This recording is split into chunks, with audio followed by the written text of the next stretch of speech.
Hello, welcome to the Drop Pod. I am your host, Aegis. Alongside me is Mela. Oh, hey. How's it going? I feel like these introductions could be speed ran, so there we go. I'm sure we have a world record somewhere. Bam. There it is. Easy. I was watching a video before we actually get into anything, but I was watching this video of the quietest Let's Play, and that is currently a world record for some reason. What? Like, I didn't watch factor that in by decibels? I didn't watch it. I just saw that it was in my feed. World's quietest Let's Play. I was like, huh. I could have had that. I guess so long as you don't peak above a certain decibel, you're good. Don't you just mute your mic track? Yeah, I feel like that wouldn't be that hard to get, or just like don't talk. I wonder if that's self-imposed. I don't know how much stock I put into it, but apparently they have it, and I should just accept that that is something at one point I could have obtained, but no longer. Who's to say you still can't? They got the world's quiet. How would I beat it? Don't talk. Literally just mute the track. I mean, it's not like longest world's quietest Let's Play. How are you on this week? I'm doing fine enough. February the 7th of 2020 when we had recorded this episode. Oh yeah, definitely. Man, it feels great not to currently live in any pandemic. Am I right? Yeah, couldn't you believe it, man? Remember H1N1? Dude, remember bird flu? Remember swine flu? That's not H1. What was swine flu? Is that H1? No. That was when I was in like elementary school. People had brought up swine flu and bird flu, I believe. Swine flu was in elementary for you? I think so, yeah. What was swine flu? Because I could have swore it was H1N1. I don't know, you're like 20 years older than me, right? At least 30, yeah. Okay. Actual boomerage going on. I'm not a boomer, by the way.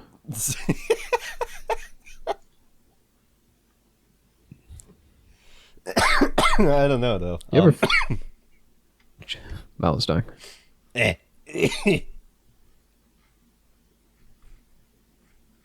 H1N1. Eat my ass. I was correct. I didn't even say you were wrong. I said I wasn't sure. Oh, this wasn't towards you. Fuck you, viewer. You were wrong. Thinking in your head. Here, tell you what, pause the podcast. Rewind it. If you think I was correct, like the video. If you think I was correct, dislike and unsubscribe.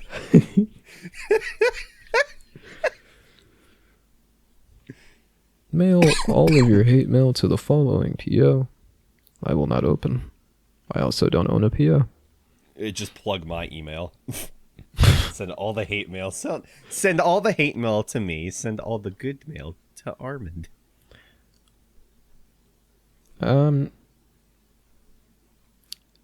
Did you? There's a game coming out, and I was wondering if you had heard of it.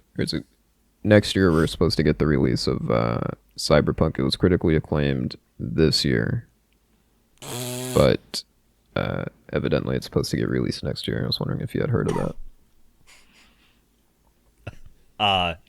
Next year being 2021, yes?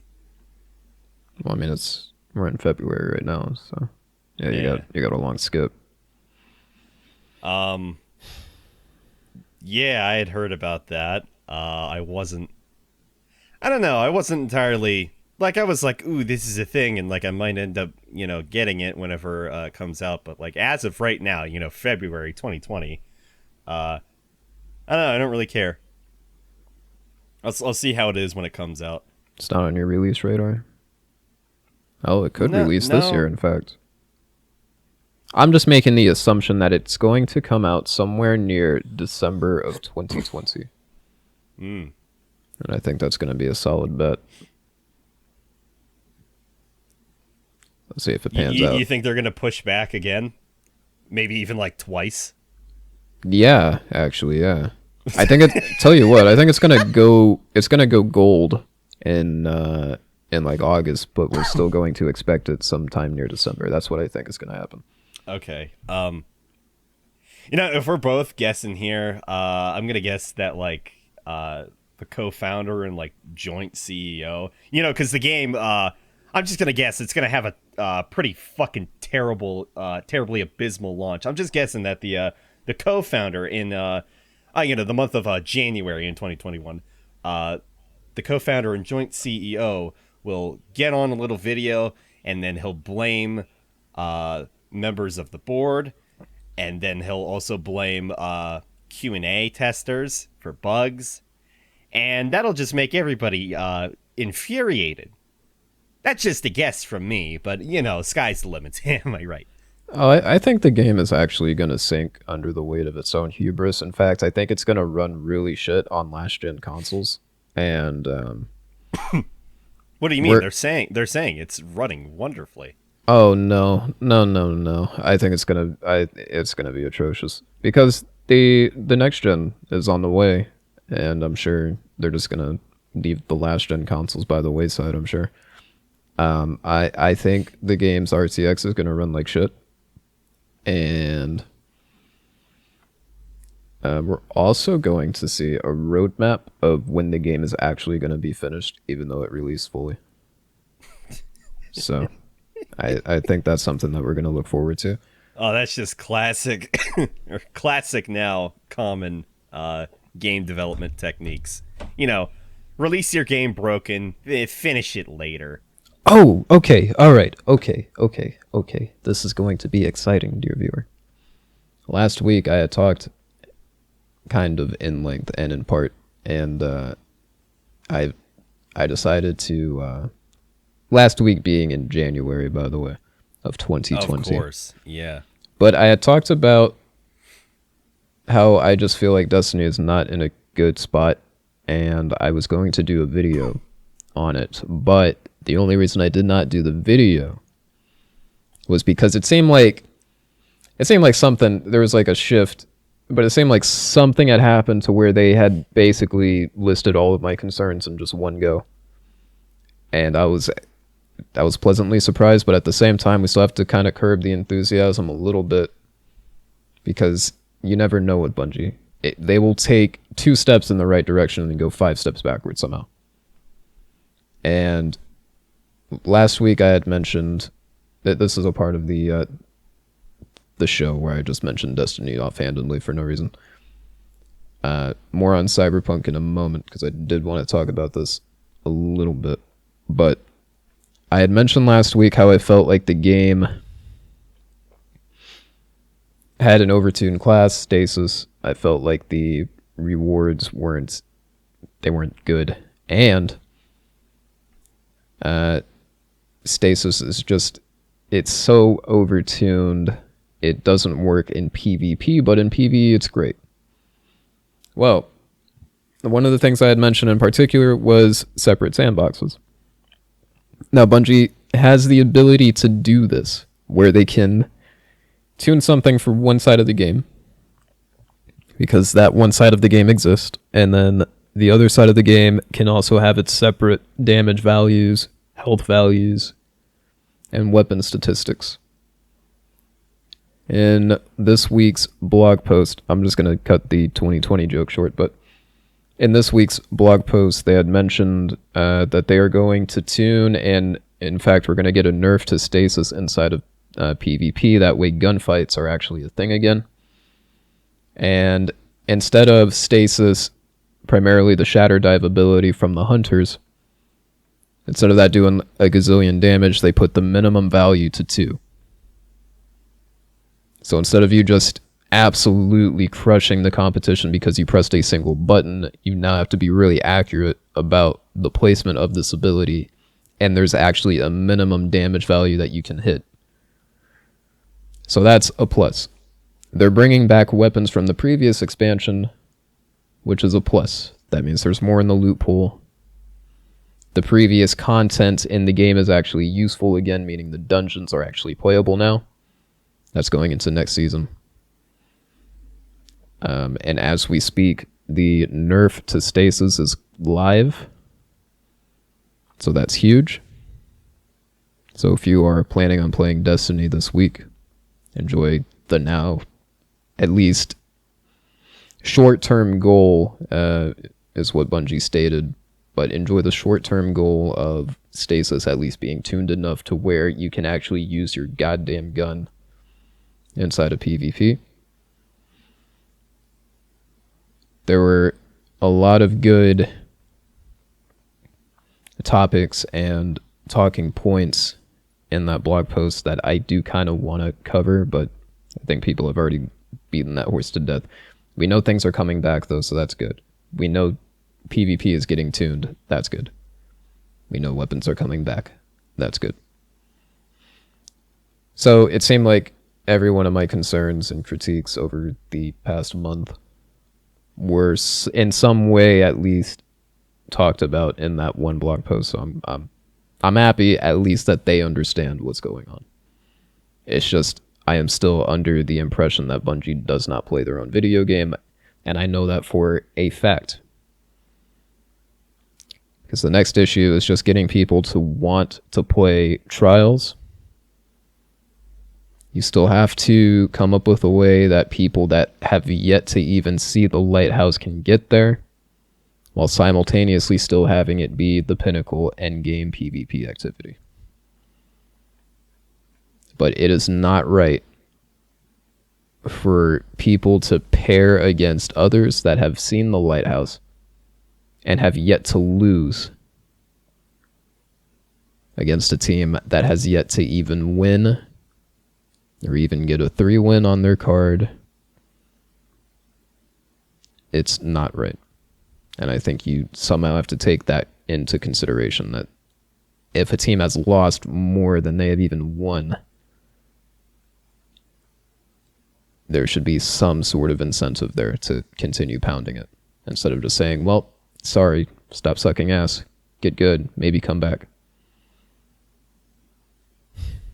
But that's my Destiny rant for the week. Thank you. Thank you.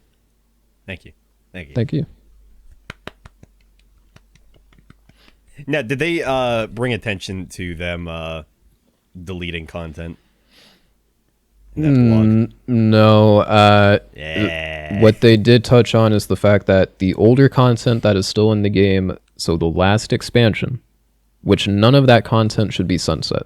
I am still on the fence about this. There are a lot of people that are in the ship of they are for sunsetting. I am staunchly against it.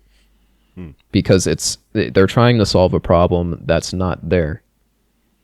The reason sunsetting is even around is so Bungie doesn't have to, and this is not the above board reason, but anybody with the brainstem can tell you they're doing this because they don't have to make new weapons. They can just give you a weapon that had already existed, reintroduce it into the loot pool, and have like a shelf life on it. So by the time the shelf life is done, we can reintroduce older weapons that haven't been in the game for a while.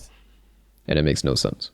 And we're already seeing that now by them reintroducing the weapons from the last expansion, which none of that gear should even be remotely sunset. Everything within that last expansion should be ready to play, and people that bought the expansion that are new players should rejoice in the fact that they now no longer had wasted money, because before then it was literal theft what Bungie was doing.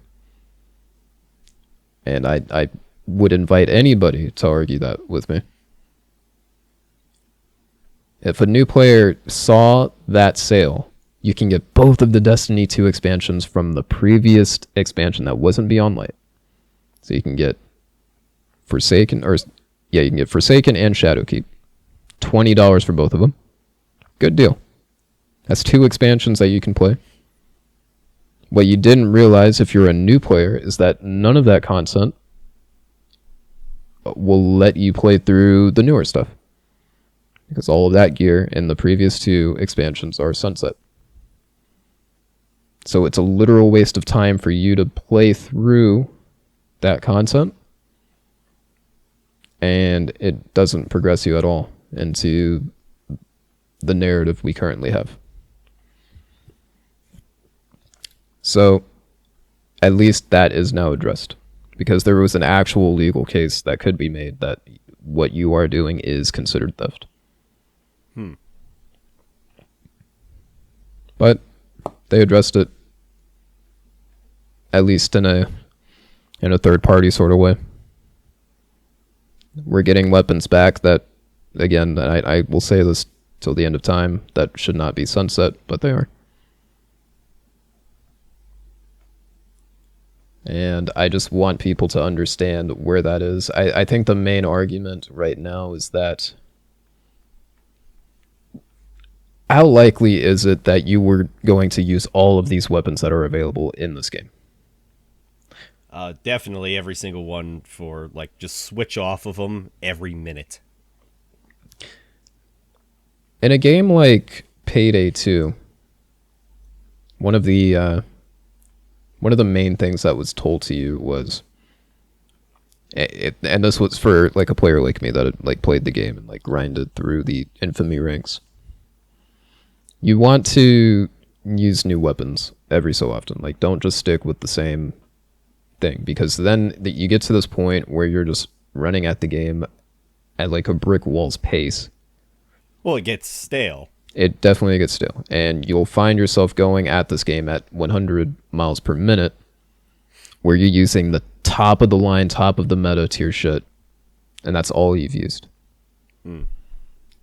And in a game like Destiny, we are... Sorry. I was gonna say, I have a similar experience like with that with Monster Hunter World, Iceborne, where it's like I've been maining the longsword since I guess it would be the second game on the PSP, which was Freedom Unite, and it's like I've been using it since then, and I used it all through World. Base world, and then whenever they released the Iceborne expansion, I used it all through that, and it's like I got to the point where it's like, all right, I'm kind of I don't know. So I started using the hunting horn, and suddenly things got like a little bit more fresh for me. Yeah. I'm still stubborn as shit, and I won't really use all that many different weapons. In general, for any game, it just depends on the game. But I don't know. With Iceborne and World at the very least, that switching to another weapon definitely helped me out in keeping, I don't know, playing for another 100 hours or so. There was this YouTuber in the Payday 2 community that I had watched religiously, because at the time he was like one of the best sources for information on the game, and this was when I hadn't even did the infamy ranks yet, and I was just trying to get there. Like, oh my god, he actually plays this game, I want to get there. And one of the videos he had mentioned was like, I need to stop, just full stop. You guys have seen me make videos on this game constantly, and this was so long ago. This was like near like 2014. But he was saying things like, oh, there comes a point where I'm trying my hardest to make like content for you guys, but I'm trying to play at such a high level. You find yourself literally hitting that brick wall that I was talking about earlier. You're playing at what you believe is top of the playing field. You're using only one certain set of weaponry because it's literally the best. Paper stats wise, that's what I'm doing is probably going to just be the best in terms of whatever I'm trying to do in the game. In a game like Destiny, it doesn't work. It doesn't work for any game, period. If you're introducing a bunch of loot and you're introducing this as a mechanic that the loot is basically your character. If I'm not allowed to use certain things that actually mesh together with my character, like I like the bows in the game. I'm a huge bow fan. I think that they don't get enough love because you'll hear one of these guys say, "Oh, well, they're just not good in this environment, whatever, whatever." I play PvE mainly. I think they do really well in PvE. I don't think anybody can really dispute that. But a lot of the bows are now sunset. So now the only bow that I can really default to is the one that came out this expansion and one that we've had since Forsaken launched, which was over 2 years ago now. You may not use every single weapon in the game, but you know that people do.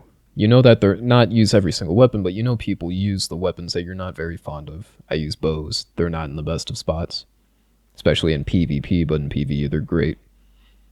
A lot of people use hand cannons. They're not the best inside of PvE, but in PvP they're great. If you're playing inside of the sweat community being the overly competitive scene. Yeah. You'll find that the entry point for them is like you have to know how to use a hand cannon, you have to know how to use a shotty or a sniper. Like that's entry, that's base.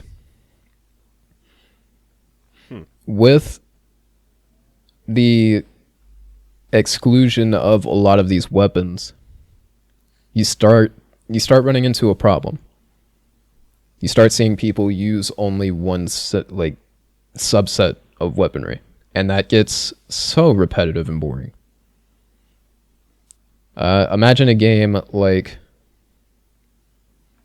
I guess we could say Call of Duty is just like a base. Call of Duty. Everybody is using one subset of weaponry, the assault rifles, because the skill ceiling of the weapon is just easy to use. Oh yeah, for certain.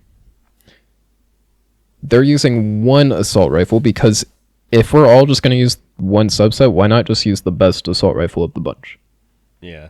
And you start seeing that literally every single time you play the game. It is this one subset. Forget about your secondary weapon because we're all just using assault rifles.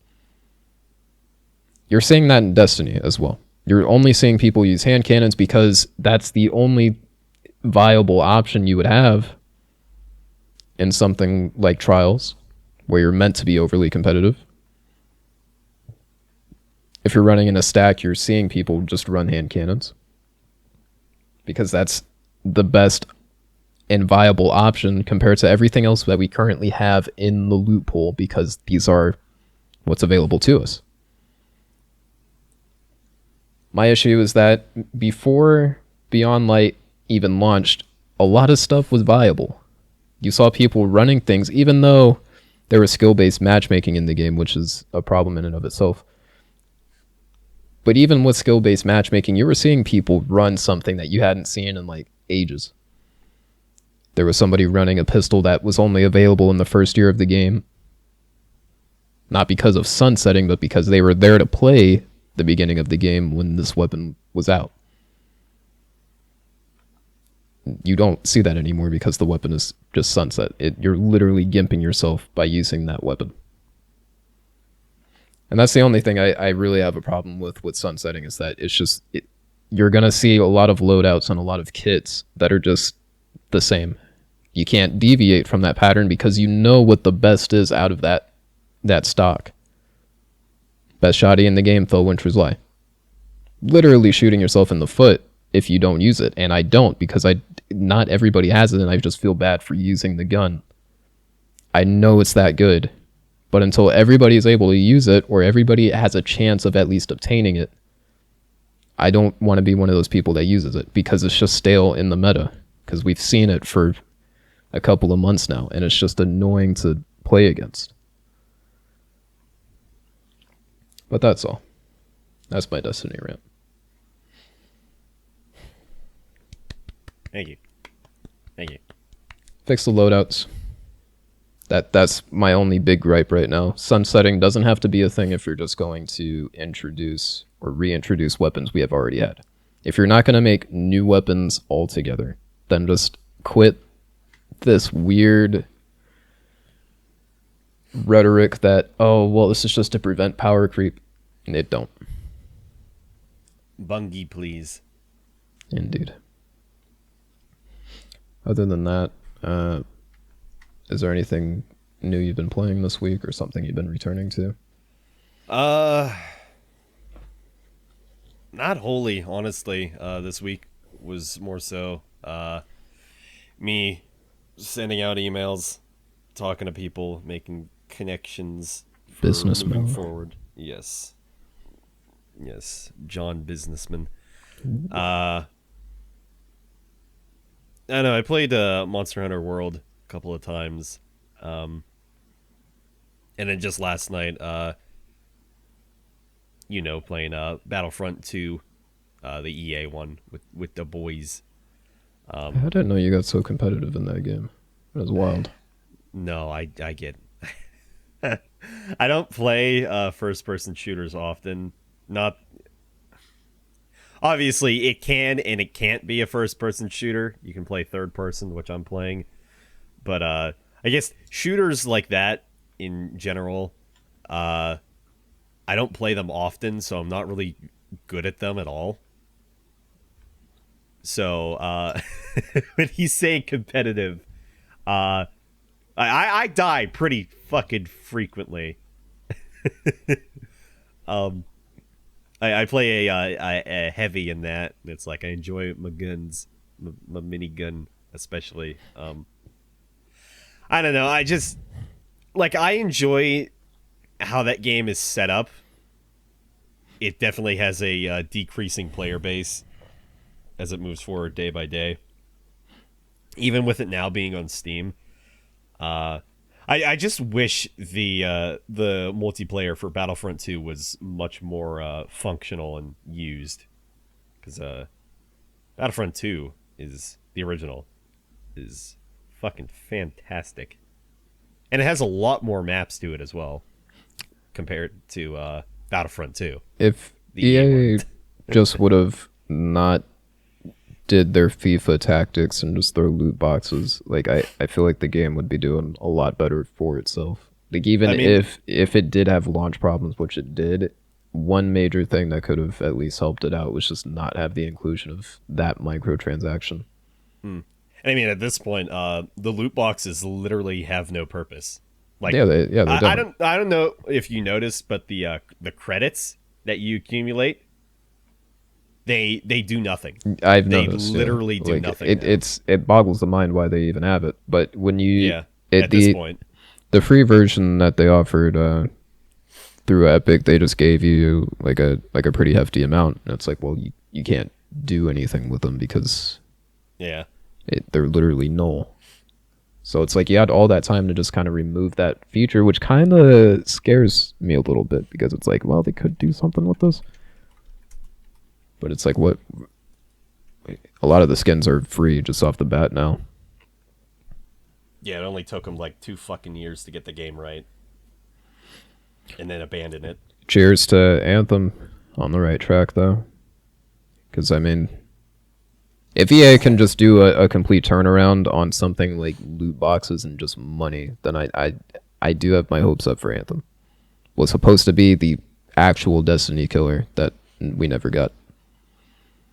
I still don't fucking care about Anthem. I don't either. I had never planned to play that game. The environments look cool. The gameplay looks like it looks so run of the mill looter shooter, like akin to Borderlands. I just couldn't. Something that I hate in all of these, the subgenre is looter shooter, but the actual genre is action RPG. Something that I hate in all of these ARPGs is what we call bullet sponges, or just sponges in general, where they just soak up heavy amounts of damage. And I've always hated that. I don't like sitting there shooting at this fucking guy, especially in something like Division. And Division is terrible for this. But you will sit there with a rifle that is chambered in .308s. Division 2, he means. Oh, and both of them. Oh, I know you played the first one. Something that will happen is that you will shoot a guy in something that it's an anti-material rifle, that thing should blow a hole clean through your head, and you're So just like even if you get a headshot, it just like counts as a critical, but it's not like yeah, instant. yeah. And that And fuck I that hate shit. that. I hate that to a irate degree. I just cannot stand that. Yeah, I love there was a Division. game. There was a game I was playing recently that had some shit like that, and it's like, really? Like, I shoot you in the head. No, you should be dead, or like, it should do much more damage than, oh, it's done a quarter of your health. Now just shoot him in the head 2 more times, and then they'll die. You know something that I find really egregious is if like the enemy is wearing a helmet and you shoot the helmet off. That didn't count as him just dying. No, the helmet is made of vibranium. Then you have to get past like that thick layer. It's like in Red Dead Online, where they have that perk The hat. you select. Yeah, you. So what it is you take this perk and it gives you essentially another headshot. So somebody shoots you in the head, they shoot off your hat, shoot you in the head again, then you're dead. The mask and I mean, that shit's stupid, but at least that kind of works. well, I mean, it's a skill you have to pay for it. Not pay for it with money, but like you used an ability point to do. It's like, all right, well, this makes sense. But the I think you can buy it with gold. yuck. The, Or if not, technically you can get a free perk through the Outlaw Pass. So then, yeah, it takes a little bit, but if not directly gold, then through the Outlaw Pass, you can pay real money gold. and back to bullet sponging though, it's like in Division it makes sense. It's an ARPG. There's no real way that you can solve that because it's like you're meant to have a build. You're meant to increase your damage through various or even what depending on the type of character you want to be, whether it's tank or just more technical based or even damage based. That's up to you to decide how you want to tackle that, but it's like you'll play Diablo or something and you know that you're doing 1,000,000 damage because that's what it says on your little character sheet. I do 1,000,000 damage as long as I wield this weapon. Why am I sitting here whacking this dude when I do 1,000,000 fucking damage? Well, that's because that's just the base attack, and you need to account for your enemy's resistances. Boo. And that's where it gets confusing. Boo. But the in Division though, it's I can't wrap my head around it. One, because it's a Tom Clancy game, rest him. And I'm pretty sure he wouldn't have known where to go with that. You went from like Splinter Cell, where the objective was to just be quiet, to Ghost Recon, where it was a tactical shooter, Rainbow Six, a tactical FPS, to Division, an ARPG with bullet sponging. I don't know how comfortable I feel about them just continuing to just plaster a dead man's name over a franchise. It's no control. I hate and it's it. like Tom Clancy's Division. Like, what does that even fucking mean? I thought what makes this game a Tom Clancy game? I thought it was weird when they did it during Rainbow Six Siege. Because before Rainbow Six Siege, he was long past, and I just felt like did he write the story from it? Did he ghostwrite it? well, that's the thing. Rainbow Six, I felt it left a sour taste in my mouth because Tom Clancy had died. The game that was supposed to be releasing was Rainbow Six Patriots, and I'm assuming Patriots somewhat turned into Division. But Patriots was supposed to have its own like story. It was supposed to follow basically what Rainbow Six Vegas 2 and what Vegas 1 was, which was like a story about an elite operation of SWAT units that just fought global terrorism. And Rainbow Six Siege is just purely multiplayer based. There was not much of a story during the time of its release. Now they've actually decided, okay, we need to do something with this. Oh, really? And yeah, they actually have like a story about the Rainbow Six Academy and all of the units that are in the game currently. There's like a concurrent. There's a reason as to why they do the things they do. But the next the next Rainbow Six game isn't gonna be Patriot. Still, it's gonna be some sort of zombie game, but it's still plastering Tom Clancy's name over it, which is like, why? Okay, so now instead of what was the last one that came out? It was like Outlands, Badlands. It was really buggy. Are you talking about Ghost Recon? Yes. Breakpoint? Yeah. Breakpoint was its own basket case because of like microtransactions and them already including the microtransactions in the beta. Well, my point was just that okay, so we can get the Rainbow Six zombie game, and it'll just be like an open world, like Breakpoint, or better yet, it could be an open world zombie game, like the Metal Gear Solid game, whatever the fuck that was called. I don't remember the name of that. Metal Gear Survive, and it was what a fucking terrible name. Jesus Christ! I mean, the whole game was fucking travesty. The fact that they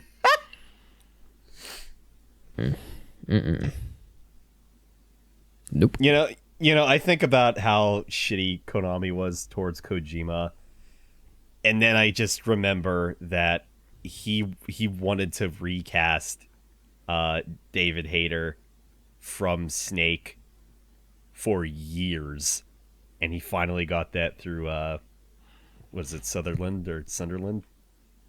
Kiefer Sutherland, yeah. Yeah. Shame you don't remember the Kiefer fucking Sutherland. How dare you? Yep, that guy who I basically only knew from MGS5. Yep, send all your emails directly to my email. Of all the bad things you want to say about me, how don't you know? You heard it here first, folks. I don't care. Boo. And it's like sob. And it's like, in regards to the story, I don't know if you've beaten it. Metal Gear Solid 5. I didn't do the whole... there was no way we were going to do this on PC, but I didn't do the whole de-escalation of nukes, but I beat the game. Okay. Well, then I'll just say spoiler for everybody for like 15 seconds here. Yeah. I understand recasting for, David Hayter for Kiefer, and but it's like he still sounded like Sutherland. That's Kiefer fucking Sutherland. Like the OG one still sounded like Sutherland, and it's just like that didn't make any sense. Like, well, even like Big Boss in comparison to Solid Snake, they both kind of sound different. But it's like you can't. That was the point, right? Well, to an extent. I mean, I don't think it's a spoiler because MGS1, but no, you're good, yeah. But the boss made little clone Snake, so it's like I don't know. They sound slightly different, but I don't know. I don't know, man. My point is, every time that I think about Konami fucking Kojima, it's just like, oh yeah, but he was kind of shitty towards David Hayter. And it's like they don't have a great relationship, but everybody's like, oh, David, do the voice. Like even in Bloodstained, the newest one, I think that's Ritual of the Night. Even in that one, a character that David plays, it's just like literally the Snake voice. It's like he can't fucking escape it, and I kind of feel bad for him. It's like that's all he'll be known for the most part. It's just that voice, and every role he signs on for, they just want him to do that voice, and it's like a character he can't even voice anymore because Kojima probably won't even let him. And that's even despite the fact of, Konami still holding the rights for Metal Gear and continuing to do nothing with it. Man, so glad we got that HD port. Am I right? So glad that's sitting on 2 generations ago hardware. Feels great. I was gonna say, it's like hearing Tom Kenny or even like Nolan North's like voice. Like you, dear viewer, you might not even know the name, but you've heard both of their voices like a million times over. Like there is no way in hell that you have not heard one of these voices in any media that you've at least associated with. And it's just like once you just have a beat on that voice, you're like, oh, it's just Nolan North being Nolan North. That's boring. They have that as Deadpool. Oh, that's boring. He's this character now. Oh, that's okay. Oh, he's in Destiny. Ain't that fucking grand? It's Nolan fucking North in my Destiny game. Okay, all right. I like Nolan though. Yeah, he's fine. Yeah, he's fine. I was on that boat though. I used to be anyway. But that was until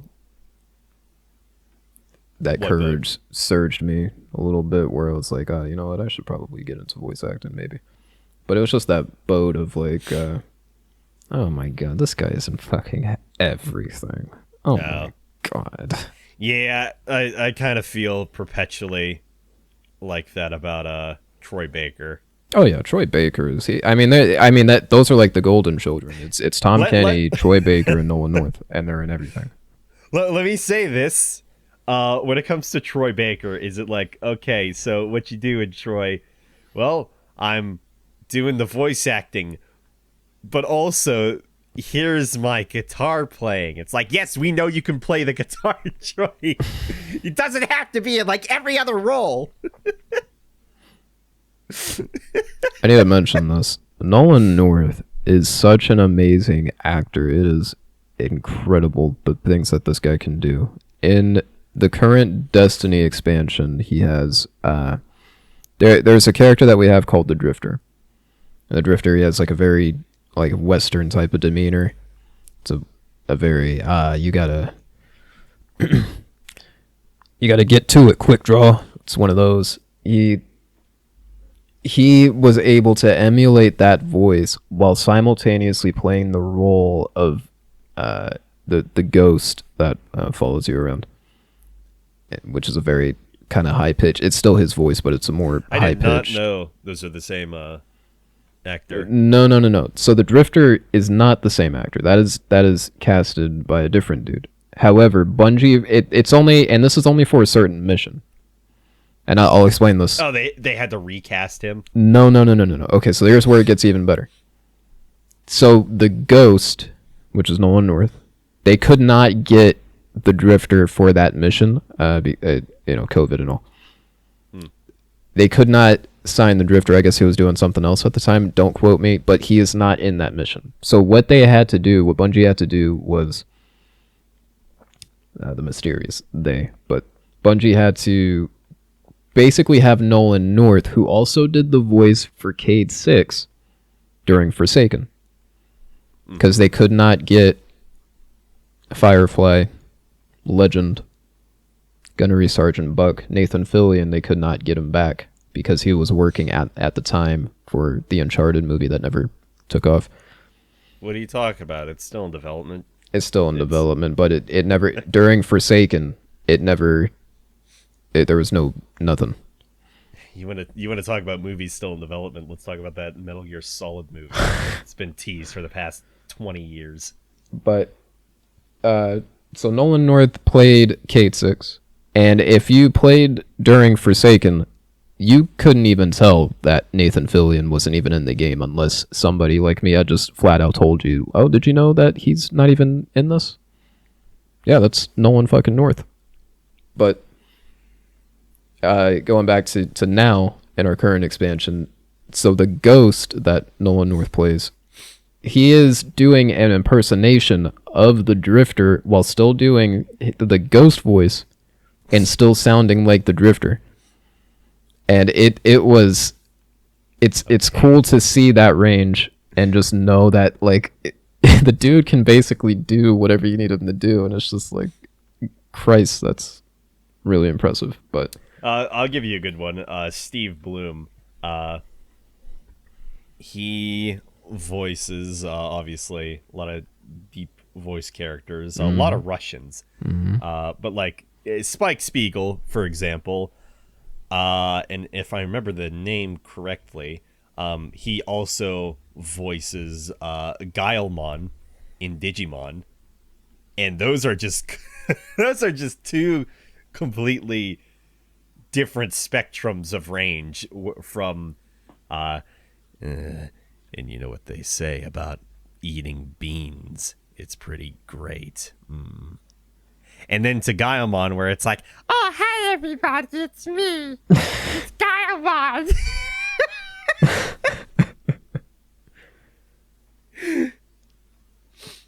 yeah, So I have a lot of respect for Steve Bloom. yeah, that's one of his biggest draws is his deep voice. Yeah, being Russian.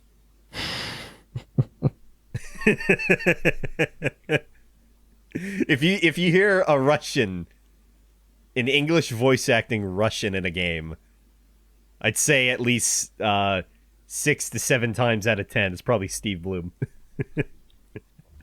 That's just a fact. It's you hear that voice like in every game though, like in Metro, and then it was just like you go from Metro to Call of Duty Modern Warfare, the original. Oh, let me add one more caveat there. Out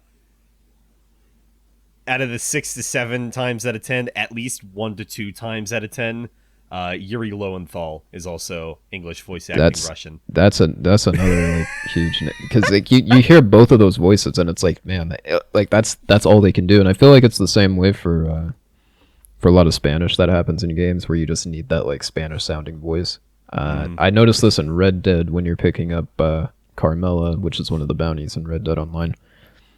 And it's like, oh, okay, I remember this voice. And then you go to Apex Legends, and you're like, oh, I remember this voice.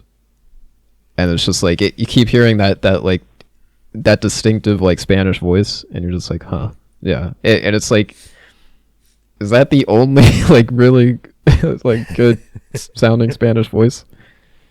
Yes. But, the industry is whitewashed now. They're having all the white people play all the black people, and all the black people play all the Asian characters. I can't believe it. It's ruined. That got folks really mad. Remember that Fantastic Four where they had like the Human Torch? It was the trailer for the reboot of Fantastic Four, the movie. And they had the Human Torch. It was played by like a black person, and some people were like, oh, okay, but then some people were like, oh shit, here we go, all right, yeah, let's get some inclusion on that. And then there's like the other side of the coin, oh, this is bullshit, he was not black, what the fuck. And it's just like, man, I think it depends. Divisive. For me, I feel like it depends. When it comes to like an acting role, like not through just your voice, like actually being there. I mean, you'll have people change how the initial character design was all the time. Oh, and yeah. It's like if the initial design was an white man, then all right. I don't know. I guess for me it depends on the role. But like when it comes to voice acting, I know last year people, I think it was last year, if not the year before that, people suddenly got on the case of voice actors not playing roles that like they're like, oh, they're playing an Asian man and they're actually and white man. Where it was like with The Simpsons with Apu, was played by a white guy, and it's like a guy who, respects the character, and I feel Apu's character through like the episodes that like he had mainly starred in. There was much more to him than just a fucking stereotype that people were trying to make that out to be. So he decided to step down because of that, and it's just like that's a shame. But then on the other side, you have I can't remember his name, but the voice actor for Samurai Jack is actually a black guy. Yeah, he's black. And it's like he's not Asian at all. And it's like I would not want anybody else to fucking play that role. He is perfect for that role. Your skin color shouldn't matter for a role in which you're not going to even be seen in. It's like your voice is the whole point of that. It's we got a long way to go. People are still, especially in our generation, we're still trying to figure it out. Sure. Like what's acceptable for. I don't think it's acceptable to tell somebody, no, this is where the buck stops.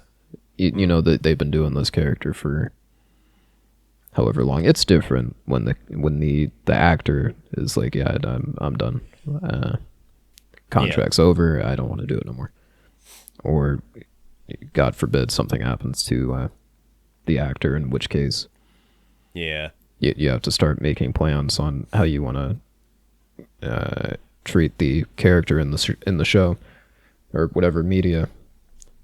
But I feel like our generation is just still trying to figure how you walk past such a landmine that we're creating. Yeah, that's gonna take a while, but. I mean, I may have partially stepped on one by saying it depends on the role. Yeah. I don't know. I feel the same sort of way, like, when it comes to, and at least this is just for me, when it comes to cosplaying. Like, like, again, this is just for me. If I want to be like, oh, I'm going to be a manly buff dude, and in reality, it's like, ooh, I'm chubby Pudgeman. I'm the chub man. It's just like, I'm like, no, I couldn't possibly, cosplay that, because it's like, for me, I don't feel like I have the right body type for that. I'm not thin enough, or I'm not muscular enough. That hasn't stopped some of these dudes all going as Deadpool 5 years in a row, though. That is every convention, every fucking time. The only ones that are fun are the ones that are like stripper Deadpool. And that's just them wearing like a male. What is it? Not like a thong, but a Speedo, I guess, or like short shorts.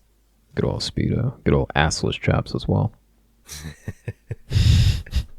They all assless till you put on the pants. Yeah, you think we're joking, dear viewer, but you go to one of these conventions, especially the convention center here in Vegas, where you have all of these smelly fucking people. Oh yeah. Come around, and I implore you, I dare you, in fact, to find a convention where there isn't at least 5 Deadpools within your own view. Just all in a row. That's true shit. That's fucking true shit. I want. In fact, I want you to prove me wrong. I would love to hear about it. It's so easy to go as Deadpool. It's so easy. It's such an easy costume to acquire. You don't need any accessories. Just be an annoying. Buy a skin tight costume. That's it. Skin tight costume. You don't even have to do the voice. Just be an annoying prick.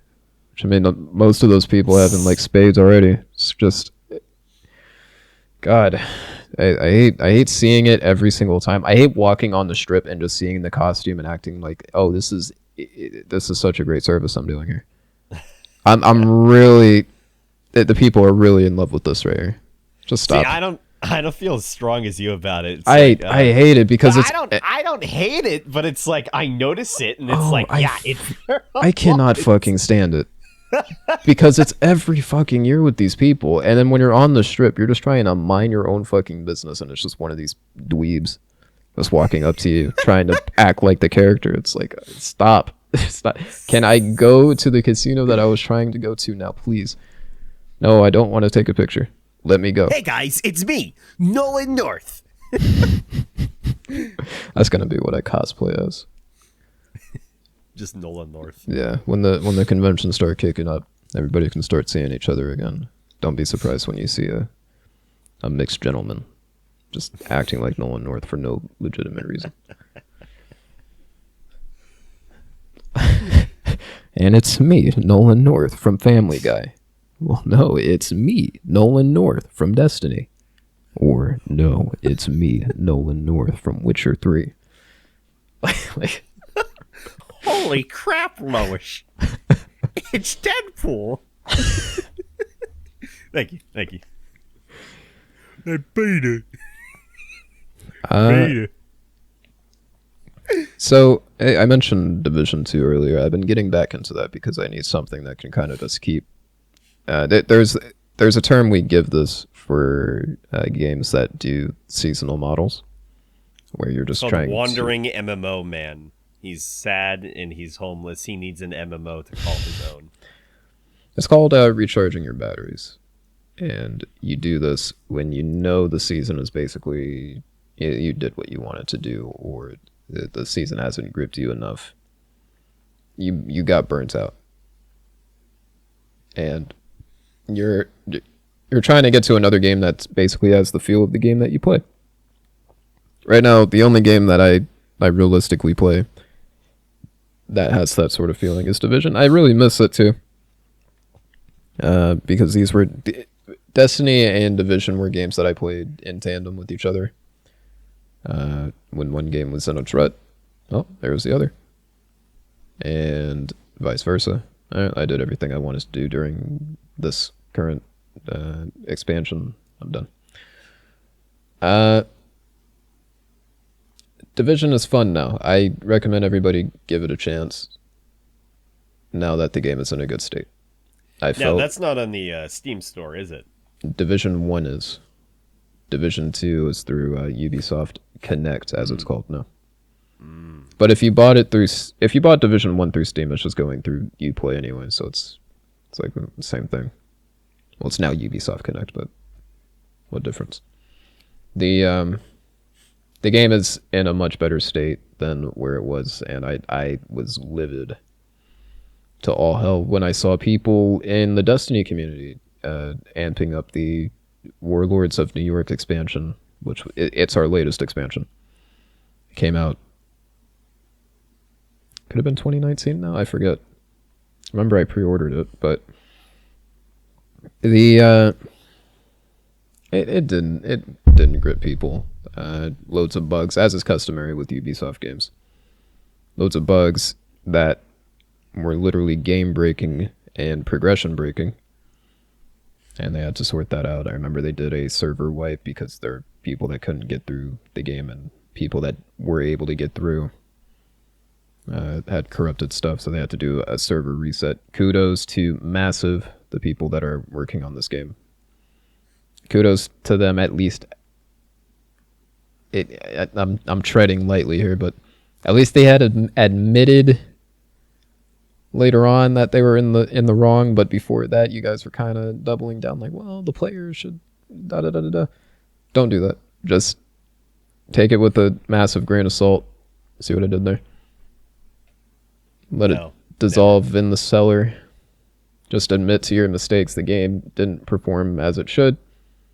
The content wasn't really there. The big draw to Warlords was that the end game was going to be expanded, something that Division just didn't have.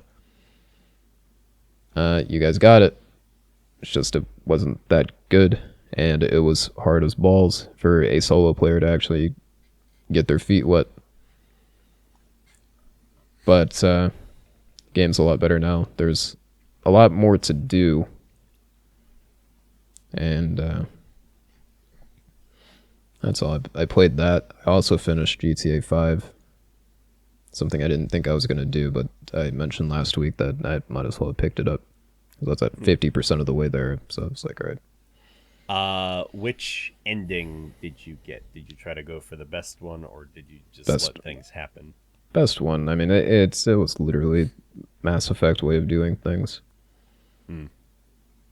I thought it was gonna be more of a Red Dead sort of like your choices earlier and how you progressed your character was gonna be the way that things kind of unfolded. But at the end, I don't think it really matters if I'm just gonna do it lightly. But spoiler alert, lightly. You just choose the ending basically. You're Yeah. given an option on your phone at the end of the game, and you're just meant to choose how things unfold. And one of the choices is like supremely uh it's just the right choice overall, Right. both canonically given the state of the online, and just overall it just seemed like that's what you should do, not something that you want to do. Hmm. Or maybe you do. Maybe you do give a fuck. And kudos to you. More power to you, in fact. In fact, cheers. But that's what I played. I enjoyed it. I give the game shit, and I just don't like GTA as a series. I'm just gonna be honest with everybody. Like Yeah, I agree. I can't get behind the fact that it's all just like satirical nonsense, and this is just the powers that be, the way that America could be if, and in fact the way America is. But I mean, we talked about it the other week, at least for me, where it's just like, ah, yes, I'd love to play in whatever year the game released. I'd love to play uh, real life in that year. Wow, it's so exciting. Whereas Red Dead, it's like, yes, this was like 100 years ago. here's Different time completely. here's the thing. Immerse yourself, roleplay. I like modern era. I enjoy that. I enjoy messing with the sandbox. And I'm glad that Rockstar admitted that that's not what they wanted to do for Red Dead, at least. Red Dead is not a sandbox. That surprises Yeah. a lot of people. In fact, one of the things that the developers stated was that we want the things that Arthur does in the game to make sense to what the character does. Yeah.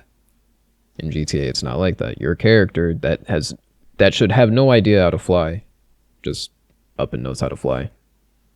I mean, one of them, it makes sense. One of them, It's it like, does I'm glad make they sense. have backstory for that. Yes, but a character that had never had anything to do with the flying in the game just suddenly knows how to fly. Yeah. Well, it's easy, forehead. Yeah, apparently. Just press up on the analog stick. But I like modern setting. I like messing around with as a gun nut myself. I just like toying around with guns of our time, of our current year, and just messing around with that in a sandbox where it's not just generic shooter soldier man. The things I'm doing is just trying to get ahead in life. In this game, it's supposed to be immersive in that sense, but GTA is something I can never take seriously, and I think Rockstar just likes to keep it that way, and that's fine. That's whatever. But we had Yeah. Saints Row. You guys made Red Dead a really superior story where you guys proved that a serious tone could do a lot for the game, and there are times when the game was like sardonic. That's fine. It's okay to interject comedy, that's good. Red Dead had its moments where there were humor. GTA tried to do it every single time, and like it burns you out so hard. I was talking with some members in the Hell Jumpers about this, but there's a quest, there's a side mission, nerd. There's a side mission in the game where you're trying to help somebody that got kidnapped and abducted by basically a YouTuber. They're an internet celebrity, quote unquote. You got kidnapped by this YouTuber because the person you're trying to save was being, quote unquote, a troll. And you save the character, and they're telling you about their grand design of being a troll to this person, and how oh, how funny it is to call somebody this and that. And it was just like, man, you tune out so fast from storylines like that. It's like, man, that just doesn't make well at all. I'm sorry. Well, because like they're trying, it's like almost to the online uh point of like the writing where it's like, oh, character interjects funny dialogue, contradicts, interjects. Oh no, wait, but I actually didn't mean that. But wait, I actually did mean that. It's Whereas at least the single player, it's like, you know, they have their own character. The one you're playing as can say like, I don't care. yeah. Whereas the online, it's just nods head, shakes head. Oh man, it's But like, if I wanted to play, uh, if I wanted to play in like modern times, sort of sandbox type of game like GTA, I would just walk outside. Like that's not what I want in a gaming experience. I want something to take me away to another time, another dimension, galaxy, another universe. I don't want to hang out in modern times. That sounds like the most unfun fucking thing I could possibly do when playing a game. well, if you want to play a GTA, I have another thing for you. You got to start stockpiling some guns. Also, you got to stockpile ammo in the thousands because apparently your character can just carry everything in the thousands. Yeah, just pull it out of their back. Also, your state has to have some really lax gun laws. You better move to the battleground state, where they basically give you a gun with every purchase of a 2-liter. The the thing is that that's what I want out of the game. Is I don't want it to be sardonic, but I want to be able to, if I'm playing a modern game, this game is appealing to a time where there could be such a time where everybody just is trying their best to get ahead on everybody else. I can mess around with guns at my own leisure and I don't have to worry about the consequences of my actions. And GTA can do that. It barely does it, but it does that. I can have an M4. I can customize the M4. I can mess around in that sandbox for a little while. I can even fly planes around. I like doing that. I would enjoy, and I hope that they have taken a page out of Red Dead's book, that a serious tone can do wonders for the game. Yeah. And whatever they're doing for the 6th installment, because we're assuming that it's going to be a Vice City setting, just given what we currently know. If that is the case, I just hope that the game is going to be a little more serious. I hope that we're not going to deal with the whole America. There's such a criminal underground. I hope that the online for that game isn't going to get crazy to the point where people are literally firing orbital strikes at others. Man. We had Saints Row. That's all I'm going to say. Let Saints Row be Saints Row. You guys, you have something here. I don't think we're going to see another Red Dead for a bit and some change. I'm not even talking about the length of time that it took to make Red Dead 2. I'm just saying that we're not going to see a Red Dead for quite some time. So stop expecting DLC. Oh yeah. Oh, curb that shit immediately. Stop expecting DLC. Stop thinking there's going to be an undead nightmare. Just fucking stop. That was the Rockstar of 10 some years ago. This is the Rockstar of online. Yeah, there you go. And then just keep adding to it. But in the case of Red Dead, do it very slowly. In the case of GTA 5, nah, add a new one like every other month. We played through that. Like the latest Red Dead Online update was an expansion for a role that already existed. And it's like, I'm already done with that role. I had already reached the max. They added that, and I got on it, and I finished it within like a matter of days. It's like it's a joke. The L Jumpers got on to play the new content on GTA Online. I like the heist. I did not like the steps that it took to get there, and the majority of the hell jumpers that played with me did not like the heist in general. And Well, that's a matter of having friends to actually play it with too. well, the thing is that I think I wouldn't.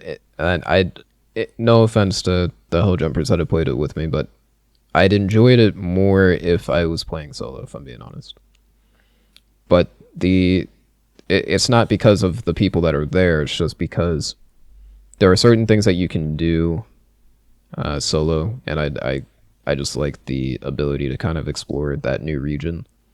And when you're with a stack that's telling you to go left, right, and center, it's like you can't really Yeah. do that. And I just kind of want to explore it at my own pace and just kind of see what I can see. And now you know how I felt with Destiny 2. But that's it's a weird feeling because you're like, oh, this is fun with friends. And then there's some games where I'm just like, man, I would enjoy this more if I was just playing it solo, if I'm being real. Yeah. Yeah, I put in more hours into playing Red Dead Online solo than I have actually playing with anybody. It's a nice game that I can just do whatever the fuck I want and just ride around, fish, not like be like, okay, we're going on to the next bounty. We're gonna do the next quest. It's like I don't care. Let me go fish. Let me just walk around with my damn horse. That's I don't something mind. else I worry about too. It's like when you have like a stack that's just so big. It's like, man, I have to worry about all of these people at the moment. It's like I don't want them just milling around because I know that's not why they joined up. But at the same time, it's like, hey man, I'm gonna customize this here gun. If it's gonna take me like 90 hours, then well, that was on you for Yeah. joining. But it's like I get it though. I just wish there wasn't a focus on needing to. Do everything all at once. Yeah. And I mean, I'll be straight with you. It seemed like, you're like, okay, let's do the next bounty, next bounty, next bounty, next bounty. It's like there was no really pause for anything else for the most part. Because man, I wanted that set so bad. You And wanted that outfit so bad. and I That got it. uncustomizable outfit I look that you like a can't change Templar. any of the pieces on. It doesn't matter. Not many people use it. I'm using it. Not many people were gonna grind it like that. I grinded it. It just doesn't feel as unique to me because it's like, yeah, I can get this, eventually, and it's just like everybody's wearing the same outfit. It's like there's no variety Well, that's how I in feel. regards to like there's no change in the outfit. It's like That's okay, there's no different hat, no different boots, what have you. that's how I feel in Destiny though. When I see people that are playing the new event, that whatever the new event X event comes out is, and like the new event has special armor that you can earn. I'm watching all these guppies run around with like the same set. At least with Red Dead, it's like I had to spend most or the majority of my time in this one role doing this one thing, and there was a money entry in either gold or in-game currency. It's gold for sure, but you can earn Yeah. it. But at least there was an entry cap for this, and you had to actually put in work. So when I see somebody else that's wearing the gear, I'm just like, oh yeah, I know what you had to do to get there. You Yeah. had to have Rockstar literally suck you off and just give you XP for no reason. Yeah, I know, bud. I know. You are right, boy. You okay, girl? Did your So what's inner your thoughts? horse neigh when he said that, dear viewer? So what's your thoughts on talking Star Wars earlier? I didn't get the chance to continue that. What are your thoughts on was it Ubisoft taking up the reins for video games with Star Wars titles for the most part now? Like EA still has some access, but they're not exclusive anymore. So, here's the thing about Ubisoft. Their world building is incredible. The problem that gets to me is there's nothing to do with them. Every single world that Ubisoft has built, they look incredible. But if there was just something that I could do in any of these environments, I would be cruising. The only game that I really felt at home was Valhalla. Because there was something, there was action basically at every point, and there was the quest actually felt like quests. I would walk into a town I wasn't even supposed to be in, and I was talking to a dude, and he sent me over here to this direction, and I was finding some cool shit to do. Oh, hey, did you hear that there's some underground sewer? And then you would go check around the spot where they told you. Mind you, there's no like objective tracker that's telling you to go there. You're going there to explore it. All of a sudden, you go in the sewer. You're basing that off of that they're only going to do open world games, because it's like with EA, it's like, yeah, they're only going to do multiplayer games, which wasn't the case at all. In fact, it was like they did Fallen Jedi, whatever it was called, and that turned out to be pretty good. I was gonna say though, this is modern day Ubisoft, where everything is either pseudo open world or open world. There is no middle ground. Watch Dogs Legion. Ghost Recon Breakpoint. Open world.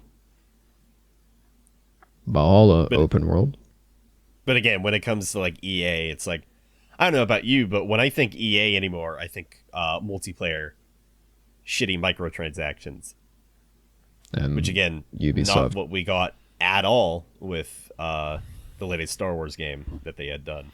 Ubisoft, I only think buggy day one and open world. Like, I don't expect anything else out of them. They don't have any QA because of how massive the games like get, even when there's nothing to do in the fucking games.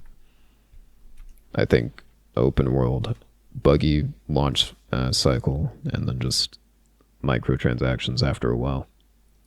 And it's just, I don't see them changing that formula for Star Wars. They have, and I'm going to say this publicly, they have really awesome world building. It's just, if they actually have the world be worth a damn in this game, whatever their project is going to be. As far as I'm aware, the Dead Space team were trying to work on a Star Wars game, and that got canned, right?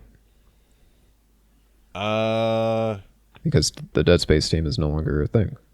I don't know what they're trying to do now, or whatever that outfit became. Yeah, I think so. What was it? What was it? Started with a V. Was it Visceral? Visceral, yeah.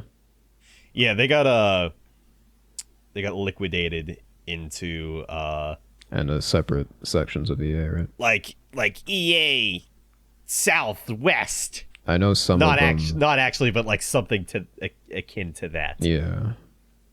I know like that. That's what EA fucking does with every single goddamn company. EA has ruined some outfits over the years. It's like right now we're waiting for, who the hell is it? BioWare. Yeah, we're just waiting for BioWare to get fucking liquidated. Oh, yeah. It's like, it's gonna happen. I was surprised. It's gonna fucking happen. I was surprised that they're letting them do the Mass Effect remaster. I'm surprised that they're letting them work on Anthem. I thought they were canned the moment Anthem got released, if I'm being honest. I was like, well, goodbye, Ubi. Or, they're trying to be like, no, guys, it won't happen. We're not like that. And it's just like sand in the hourglass. Oh, yeah. We're waiting, EA. We're waiting for you to kill off another beloved company. Put it this way, you set BioWare to this task of making this open world ARPG. Didn't give them much to go off of, but just said, do this. They probably, in the amount of time that you gave them, Andromeda probably could have been one of the best Mass Effects we would have gotten. But the fact that you had this outfit working on these games, basically coexisting, and we got Andromeda, and it was one of the worst launches I had seen during that time. And then Anthem comes out, what was it, like a couple years later, and then that was a absolute train wreck of a release. And the biggest thing that I heard of Anthem was like,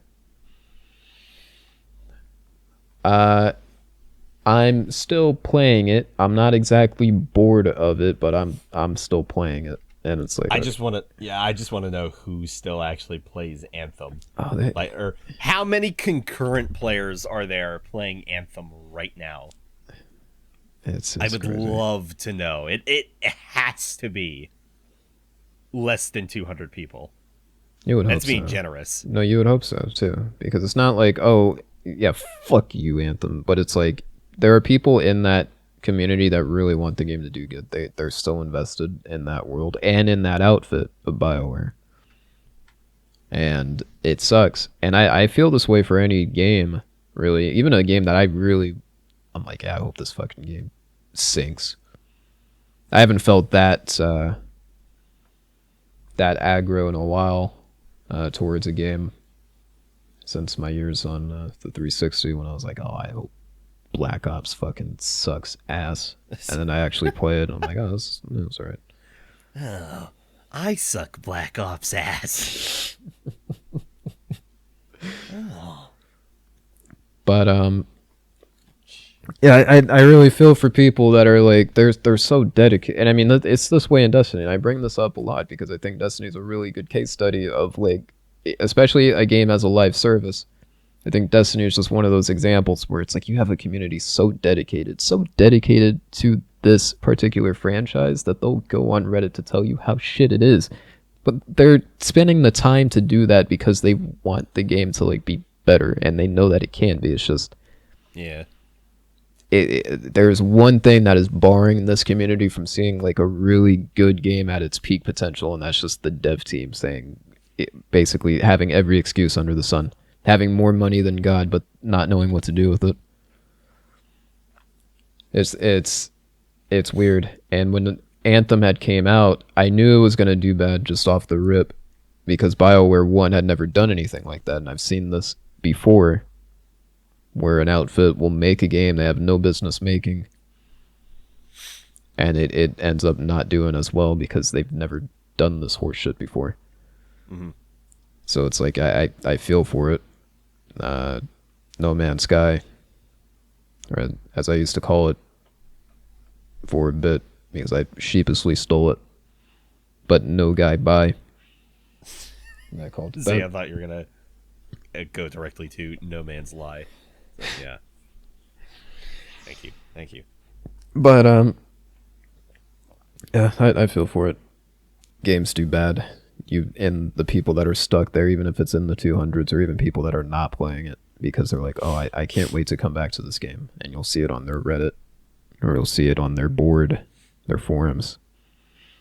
It's like, oh, I hope this game does good, and I can't wait to come back to this game. Ooh, it's gonna be dope. But that's when it gets good, and then the expansion launches or something, and it's still worse for wear.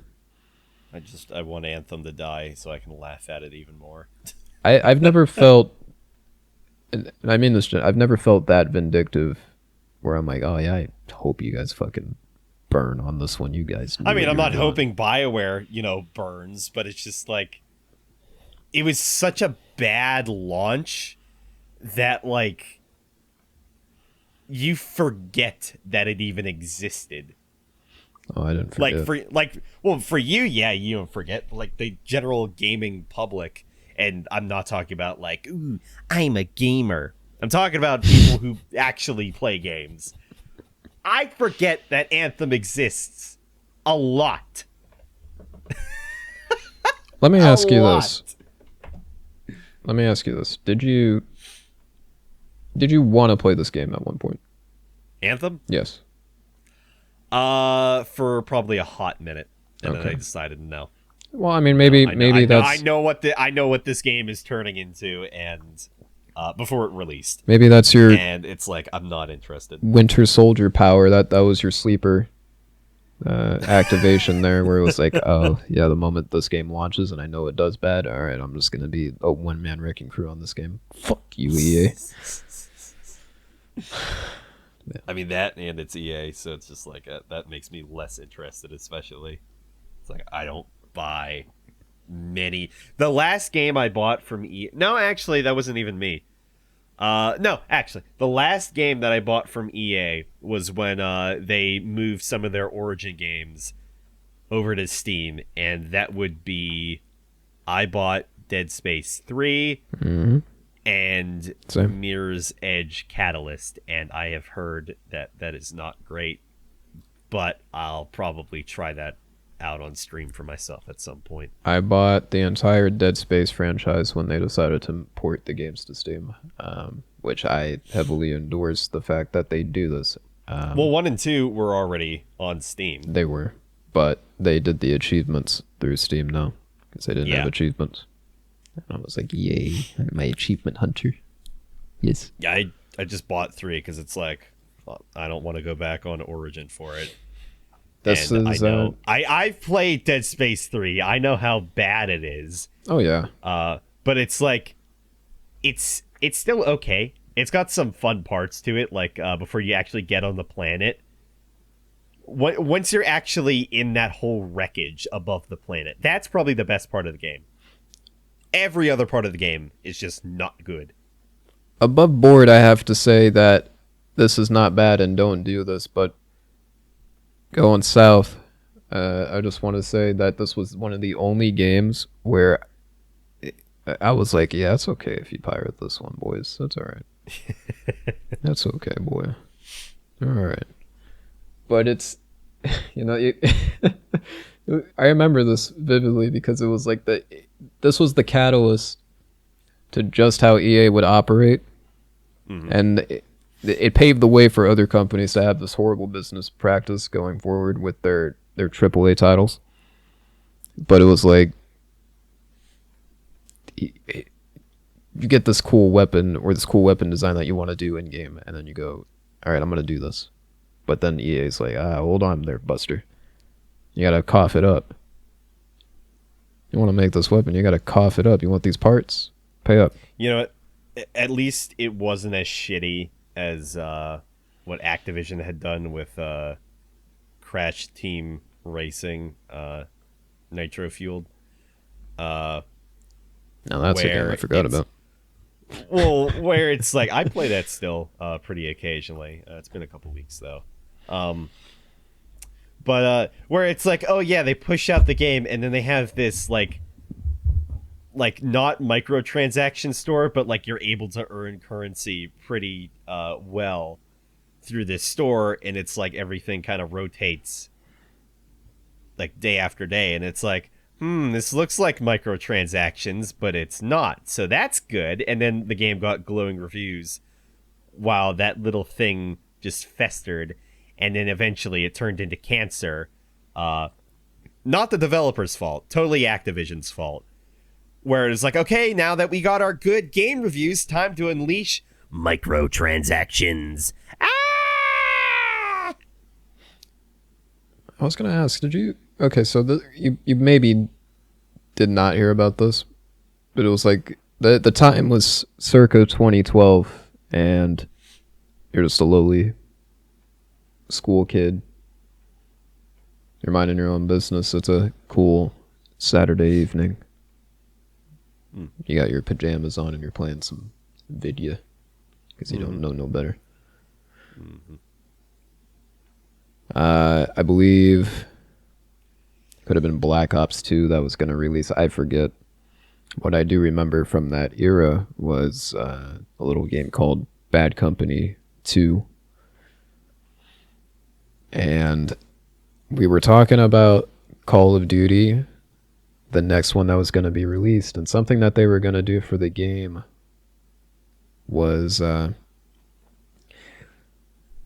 it was this service that Bungie had did years prior. Bungie had Bungie.net, where you could look up all of your stats from Halo, and you could see how many kills you had gotten in Halo 2 and all the stuff that your character had saved on Halo 3, the screenshots and stuff from your file share. Yeah, see, I never really used this. I'm glad you brought it up because I wanted to mention it. But you go ahead into all that and the stuff that happened this week that was announced. What was announced this week? The reins. Oh, they are discontinuing the service. Oh yeah. It's the end of an era. Certainly, a lot of people are going to be really sad over it because I mean, a lot of people spent a good amount of their time on Bungie.net just talking with others, and that's how a lot of friendships got formed. By the way, Well, however, you can still pull your data off of yes, that if yes, you want. if you want to do that. They're giving a pretty generous Oh window. yeah, And then there was also some other service I was seeing that had copied all the information or something like that, like a community ran thing. you can also go through the Wayback Machine if you are really inclined to do so. It'll have your stats up. But I Not all pages. not all pages, no. So you better get on it quick. But so Call of Duty was going to release this, to steer it back, but Call of Duty was going to release basically their version of that, but it was a paid service that it did the exact same thing that Bungie was doing basically with Waypoint, which was the stats that you were getting. Waypoint is now its own thing, hosted by 343. And Activision thought it was a good idea that people would want to pay basically a subscription fee to look at their own stats. Yeah, I don't remember this at all. Oh yeah, that got canned so hard. I mean, It I lasted. can't even wholly remember what I was playing back in 2012. Minecraft. No, Really? honestly, probably not. Wow. No, I hopped on Minecraft a few years after the hype. I don't know. I guess I was playing a lot of moddable games that like extended the life of the experience. Because like couldn't buy a bunch of games, so it's like mods were where it was at. If I had gotten to Doom sooner, I probably would have been playing a lot of Doom mods. I can guarantee that 100% because I did that with a lot of like Half-Life maps and like custom stories. Halo stuff like that. CE when GameSpy was still a thing. Halo Reach, Halo 3, Bad Company 2, Red Dead Redemption 1, and Battlefield 3 were my most played during that time. I'm surprised you didn't start playing. That's something I wanted to talk about too, but we'll get into that later. The fact that you got into Doom like recently was like that was an eye opening. Yeah, last year. That was an eye opening thing for me. And I remembered this this piece I was watching, and it was like, man, you guys just have to be okay with that. We're at that age now where it's just kind of weird that people didn't experience the things that you experienced at the time in which they were like at their peak, or they were just it was relatively young. And it's just Matthew Matosis. no. Oh, I think it was Jim he Sterling. had done he did a video on that recently where it's like exactly as you're saying, where it's this older generation. It's like, yes, they've played these games, and it's just but this younger generation, it's like they haven't played them, and it's also increasingly difficult for them to actually, if they want to play them, to actually play them. I'll give you a perfect example. Epic Name Bro on Twitch, also YouTube technically. Lately he's been playing Onimusha 4, I believe, Dawn of Dreams, and that game looks fucking rad as hell. You can play between a couple of different characters in certain sections. They all have their own movesets and abilities, and it's really fucking sick. But you go on like Amazon or eBay, and it's like the game is $20 to $30, and it's like even then it's not widely sold by a lot of people now, and it's like, okay, well, then just go ahead and emulate it. There's the thing too, emulation isn't perfect, especially for PC SX2, and this is one of those games where it does not run perfectly. So it's like you're better off playing Dawn of Dreams on original hardware. So that's what he ended up doing, and he got something called what was it? An an OSSC, which converts the original gameplay and it upscales it. I know there are some like HDMI cables that can kind of do that as well, but from what it seems like, the that device does it much better. So it's just like, how are, people in this generation expected to play such classic games when they aren't even available? Well, this is why we're so dependent. We called this the age of remasters, but we're so dependent on like these remasters actually doing good. Absolutely. A lot of them have been, and I applaud every remaster that I see on the horizon. Like Mass Effect, that's going to be an incredible game to have remastered for a bunch of like this new generation that's coming up that didn't get to play the first one, or Halo CE Anniversary, which was the remaster to the very first game. Yeah. I appreciated that so much when that had released. I remember I went to go babysit some kiddos for the weekend. I came home, my dad was out of town. I opened the door to my condo at the time. I go to my room, and on the floor, before I even opened my door, was the collector's pack to Anniversary. My dad had gotten it for me, and he knew how much like the game had like meant, because it was like, oh, this is Halo CE, man, and it got a remaster. I had sunk so many hours during that break time that I had, just devoted to playing Anniversary, and I was just like so absorbed by looking at the game in both modes, by the way, which I hope that more people take a page out of that. If you're able to do this remaster and you can have like another button just casted aside, have that button set to where it can just like revert back to the game's original format In real time, yes, keep in mind. and I appreciate that shit so much, because it's like, man, this is how I remember this game. And then Well, it's like they're two different art styles at that point. You're switching between two different this is what styles. the team thought was the absolute best for the time period, and then here comes what we now currently think is like really good, and at least it's eye pleasing to us now due to the standards that we hold for these games. Yeah. And I just really appreciate that. Blizzard kind of did that with Diablo 3. They included the first couple of levels of the very first Diablo in Diablo 3's engine. But I'm hoping that we just get a true to form Diablo remaster for people that had never played the original that came out in 96.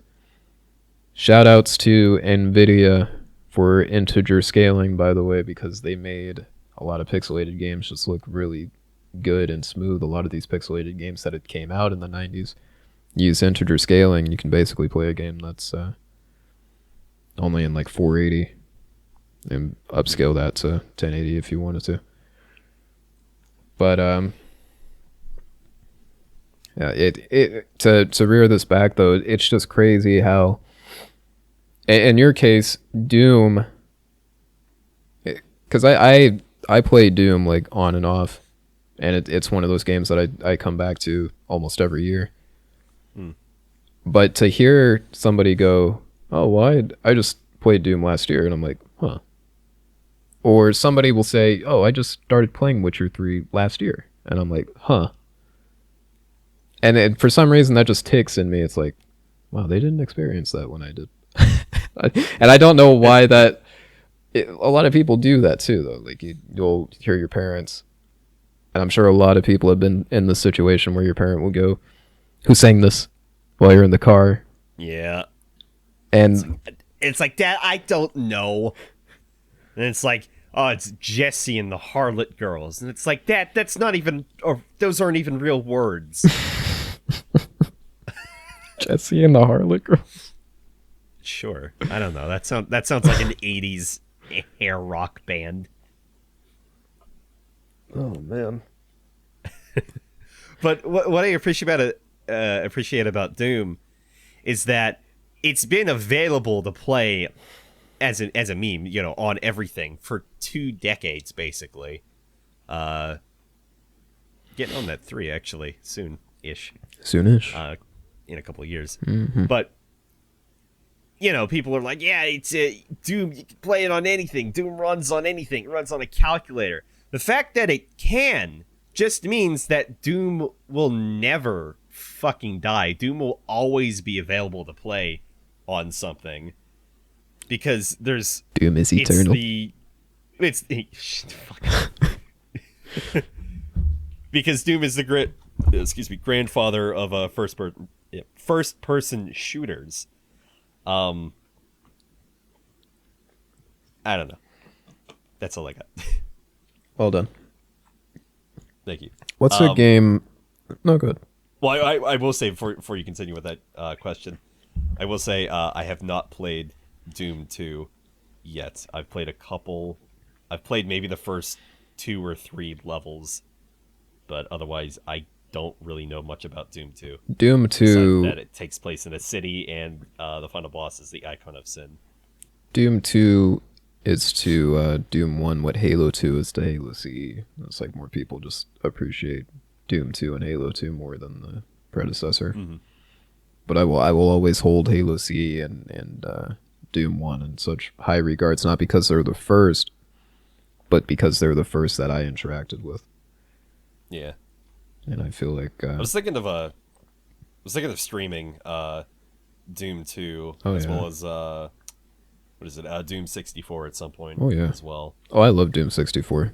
Did you ever have? Oh, well, no, you got into Doom. I've played a tiny bit of it because I bought all like the classic Doom games on the Switch because I've mentioned I think on the first podcast actually that I can't really play Doom with a mouse and keyboard as was intended because I feel like I'm just hammering the shift button all the time. And it's like, oh, well then don't just have it set to always run. No, because then I'm moving way too fucking fast. So it's like I need to play Doom with a controller. It just feels more comfortable to me. Not natural, but like with the way it is, like you're not able to turn like on a complete axis and look up. So it's like with just strafing, it's like I played Kingsfield and Shadow Tower, so it's like I'm used to, being able to look on just one plane and then just strafe around, so it's more natural to me, I guess. Shout out to the folks that work on GZ Doom. The Oculus Quest 2 port of Doom 1 through 64, that is just an incredible experience to have in VR. That's one of those, like I sit down for hours just playing that shit. And if you're looking for a way to play Doom and you have Doom on either Steam or you're using free Doom, make sure that you have GZ Doom somewhere. There are so many cool WADs, and there's a lot of cool mod packs that you can have. Like Brutal Free Doom is like one of the best mods ever created. And I mean that period. But it amps the scale of the game in just such a high regard. It's like, man, this is like Doom, but then Brutal Free Doom. Like, wow, that's Doom. That's fucking metal. But you remember that question you were going to ask? I was going to say Doom is Doom will stand the test of time, because I mean if you're just looking for a game that's just ultimately good, and you're trying to make a first person shooter, I just feel like you look to games like Doom. You're just like, what makes this game work? It's just a lot of it. How well it runs. Kind of a shame for Quake, though, that hasn't gotten the same amount of portage Quake that Doom has gotten. Quake will stand the test of time, but Quake Champions, I'm sorry, that's not it. I'm not talking about the multiplayer. I'm talking like Quake 1 to Quake, what is it, 3? Whichever one they stopped, or what, I guess whatever you consider classic Quake. I guess Quake 1 and 2, maybe 3. where it was just like mission to mission. What about Quake Um, RTX? that's still Quake. Yeah, that's still Quake, but it's an RTX. Like it looks as good as any game does now. Well, that's just like saying, hey, how about the Dark Souls Prepare to Die edition? Okay, what about Dark Souls Remaster?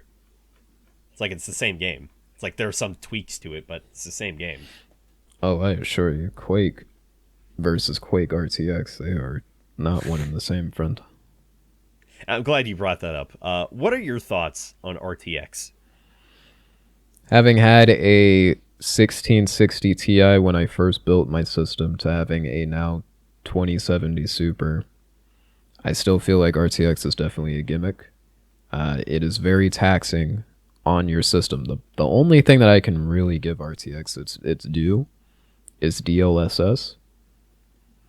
The fact that the AI is just so good at the moment to where you can downscale the game and still have it look as good as it needs to, especially on a game like Control that was made by Remedy, creators of Yeah. Alan Wake. Yeah. The RTX on that game ran poorly, but when you had DLSS, didn't even notice.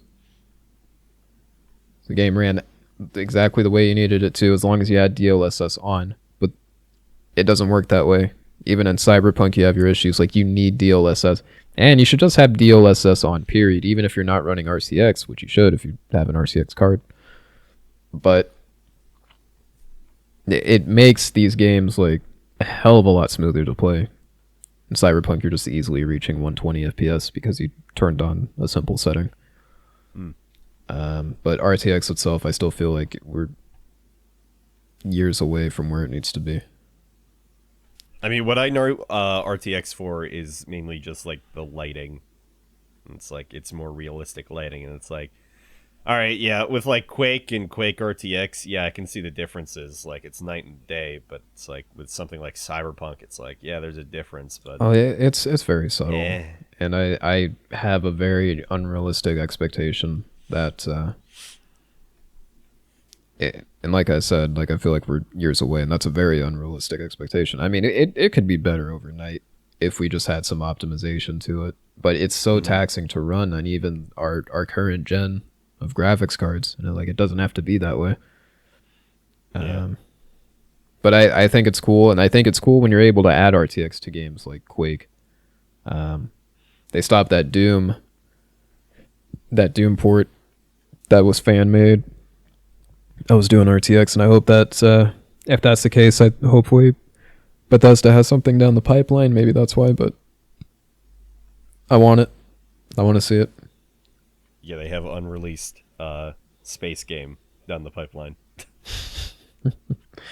The I could not give less of a fuck about Starfield until we actually see any gameplay. I know I brought this up the other week, but who the fuck cares? Nothing's been revealed other than space. I mentioned this in episode 0, but you have to be very careful on what you want to show and what you don't want to show. You can't sit there and not show anything. Oh, of course.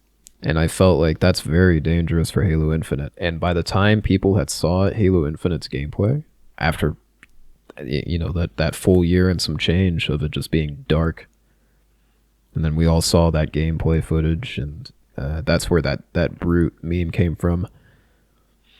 But you have to be so fucking careful about just that very tight rope that you want to walk on. It didn't work for Cyberpunk.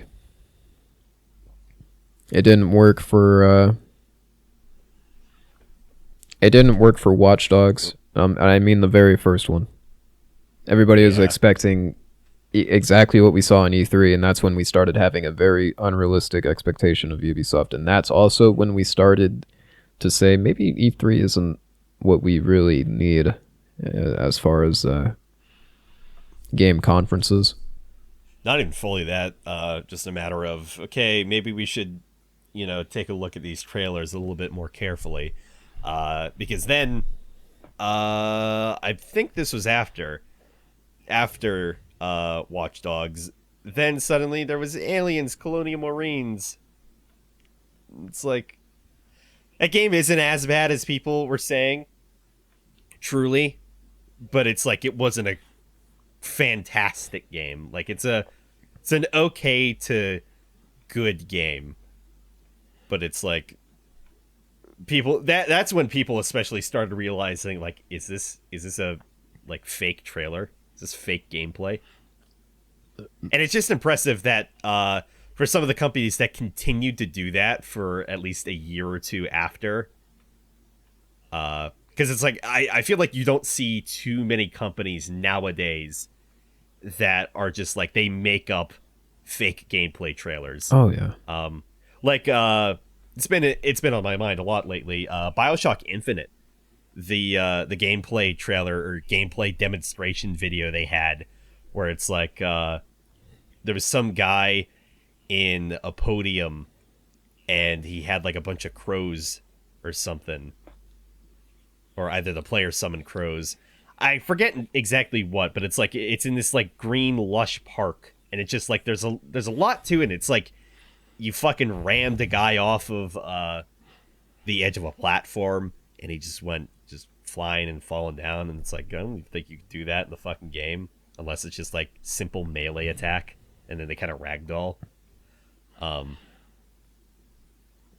But it's just like there was that, and it's just like that's completely different to how the fucking game actually was when it came out. I'm surprised you weren't saying Anthem. I thought you were going to say Anthem, and just how egregious the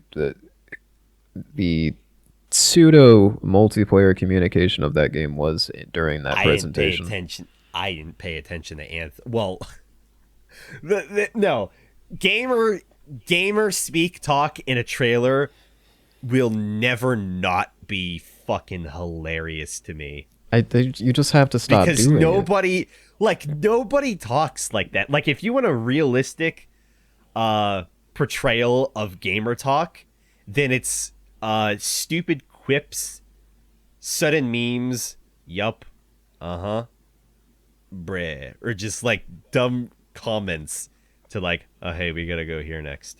All right. Or nobody says anything. Or they're just heavily tactical in their speech. Like I remember Rainbow Six Siege came out during their E3 trailer, and at first I couldn't tell if this was the characters talking or if it was this was like what they thought people were gonna sound like playing this game. And it was like, Ubisoft, do you? Yeah, I vaguely remember that.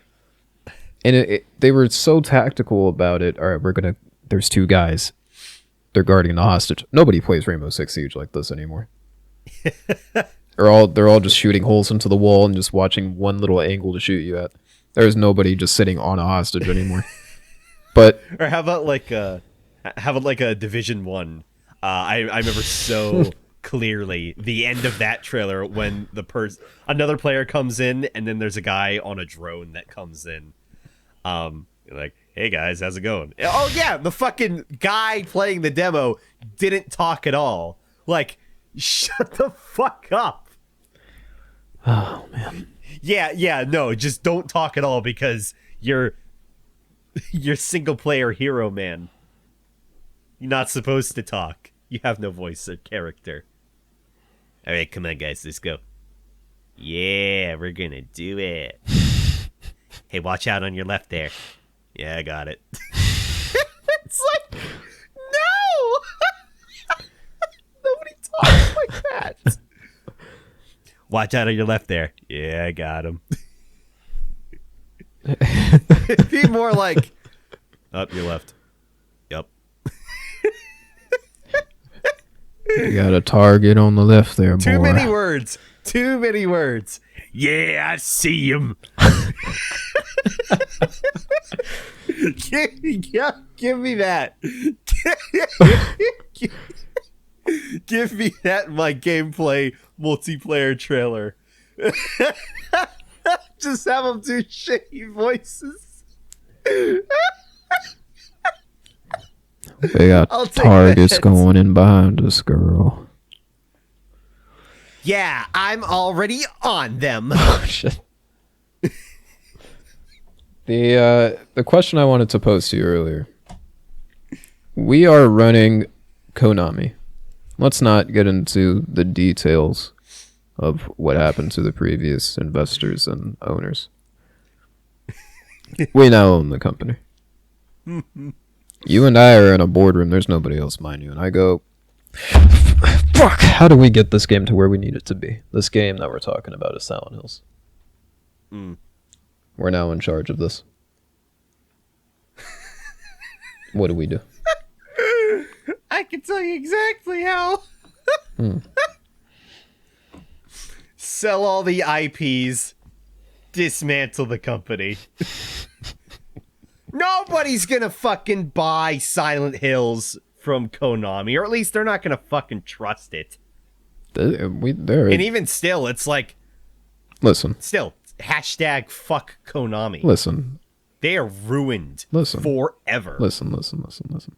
There are two gringos that are head of Konami now. We don't know what happened to those other cats that were running the show. You got these two American cats out of nowhere. Now what? Why do you say that like Konami is a Spanish company? I feel like that's how they would treat us. Say gringos. Not Japanese, but just the whole world in general. Like, hey man, we got these two cats out of just somewhere in America. They just decided to show up to start running the show. Like, what happened to the previous people? Let's not talk about that, I would say, during interviews. That would be my that's my business stance on that. Sell the IPs to those who will actually love and nurture them. My partner is really excited about dismantle the your release fucking of Silent company. Hills, by the way. I'm sorry. You know? I didn't hear what you said. Really? Well, because I was talking. Really? You said something about Silent Hills. My headset cut out there briefly. So I was talking. And apparently this is going to be lovely audio.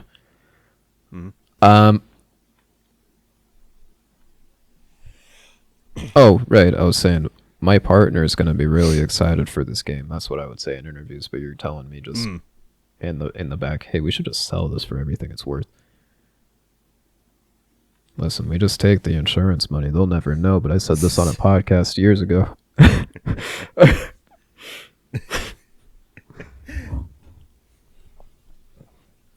But realistically, they know that there are two new people. This company it's going up. We're on the up and up. These new guys hire Team Silent for no reason. And we just tell them, hey man, you just do what you do, really. Well, that's not even a matter of hiring Team Silent, because it's like getting together everybody again. Oh, it's yeah. Like you're not going to have the same team. Oh, yeah. It's like Mass Effect 2. It's like, yeah, you have some new faces, but hey, man, you have some of the older faces. You know, I had heard with BioWare that as of now, basically, it's just BioWare in name. It's not even any of the former employees at this point. So it's like, it's almost like, if I were to become an android and have my mind transferred into that, am I even me anymore? Or it's like if I clone myself, I die and then my clone lives on. Oh, that's it. Is that even me? That's a question I want to get into later. Not that, but something similar. We'll find out later. Stick around. I guess on the drop pod. life-changing hypothetical portion of the drop pod. You don't like hypotheticals. Did the drop pod drop at all, or is it still hanging there suspended? Well, it drops from a ship and orbit. And ship and orbit. The drop pod goes through until it reaches low orbit, in which case you either burn up horribly due to faulty design, or you actually succeed and enter atmosphere, in which case the pod drops, such as the name. Pod drop. with your host, Pod Dropman. I stole your joke. Let's go. And me, John Dropman. I was going to mention the fact that at this point in game development, we never heard of a phenomena where people were just dropping from their developments. Like they were dropping in droves at BioWare. Like you were just hearing it left, right. Like they would lose a writer here and then a director here. Same thing's happening with Infinite. So it's like, oh man, are we having is this what's happening right now? All right, we're having another Anthem. Like this game is either gonna sink or one part of the game is gonna do extremely well, and it's just gonna be that's the tale of 343. They're gonna be so average, and that's all it's gonna be. This game didn't win the hearts and minds of the people. This was their last hoorah, and all it was average. I think they should just fucking move on and make their own goddamn game. Like I don't know 343 for anything but Halo, and to the average person aware of 343, it's like, did they even make any other games? And it's like, of course they had to, but do you know? Well, no. Here's the thing. Exactly. Well, no, not like that. 343 is made up of some ex-Bungie. I'm talking some veteran Bungie employees that were there as far back as Oni and Marathon. And the other half was made up of community members that are fans of the game Halo.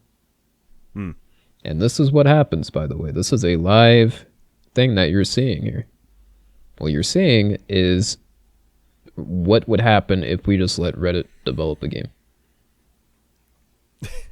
And I mean that genuinely. You have people that have been in armchair development that think, oh, well, this would do well for the game if we did this, and the other thing. And what we're seeing is what happens when you let basically armchair development go through. And I'm not saying this to be super rude to 343. I love the hell out of Halo 4.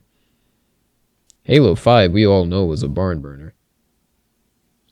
Even if you didn't play the game, there's a reason why it's not on Windows as compared to Halo 4. Not because it's the newest. Kidding me?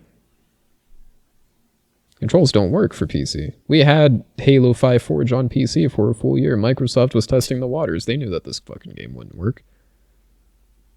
343 knew this game wouldn't work for PC, but hey, they gave it to us. We wanted it so badly. The campaign was so horribly written. Like, it honestly feels like you took some middle school child's story essay, like their fan fiction on Halo, and decided, oh, yeah, this sounds cool. And then you go to the drawing board like, oh, we got to scrap this. This sounds like shit. And you just start working on something entirely different, and it ends up even being worse. It's like, I honestly don't understand it. 343, though, they love the game, and I mean that genuinely. Even though I just gave them a lot of shit, they love the game. But it's just, we're literally seeing it through the looking glass here, that this is what happens when you're letting just fans of the game they don't congeal well, because it's only at the time the studio was in like its first year of activation. We need the studio. Microsoft bought them up. Some ex-Bungie didn't want to work on Destiny because Halo that's their baby. They've been here. You have some Bungie veterans working on this game. They don't want to see it go.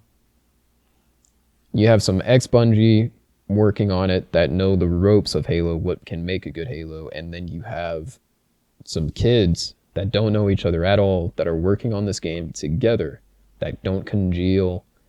They have that this is their first project, even for a AAA game, mind you. And that's just that.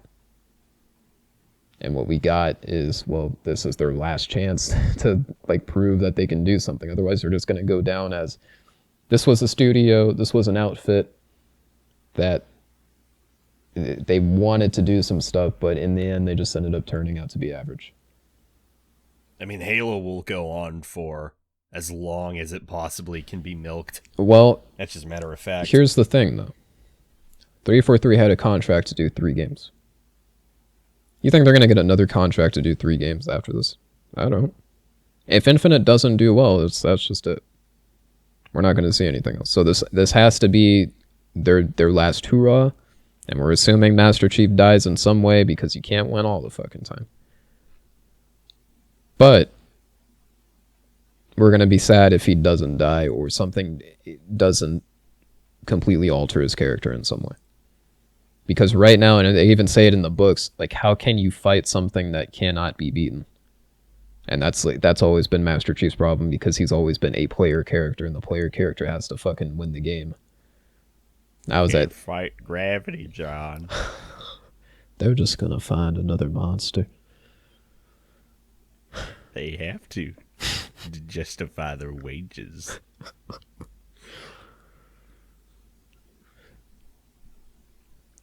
Hello, son.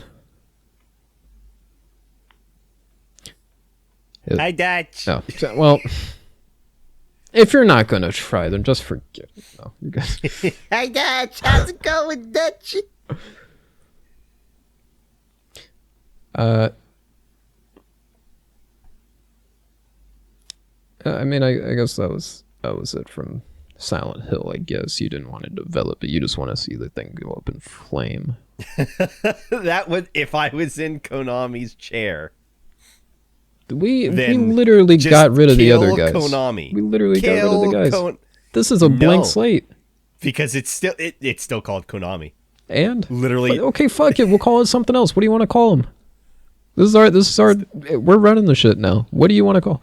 Hey, my partner is what I. If there was an insurrection and all the CEOs of Konami, all the shareholders and whatnot, they just died. But we had everything that Konami was. Yes. Then yeah, rebrand that shit. The hypothetical here. Okay, here's the scenario for us, and I want you to really get into this one. Okay. We don't know. We know. You and I know. But we don't know what happened to these fucking people. We just own the company now. We don't know what happened, though. That's what I would have to say above board. Hey, we just kind of own this joint. I don't know. That's how I would talk, like I always talk. Hey, we just kind of own the joint. I don't know. Hey. What do you want me to do? We own the place now.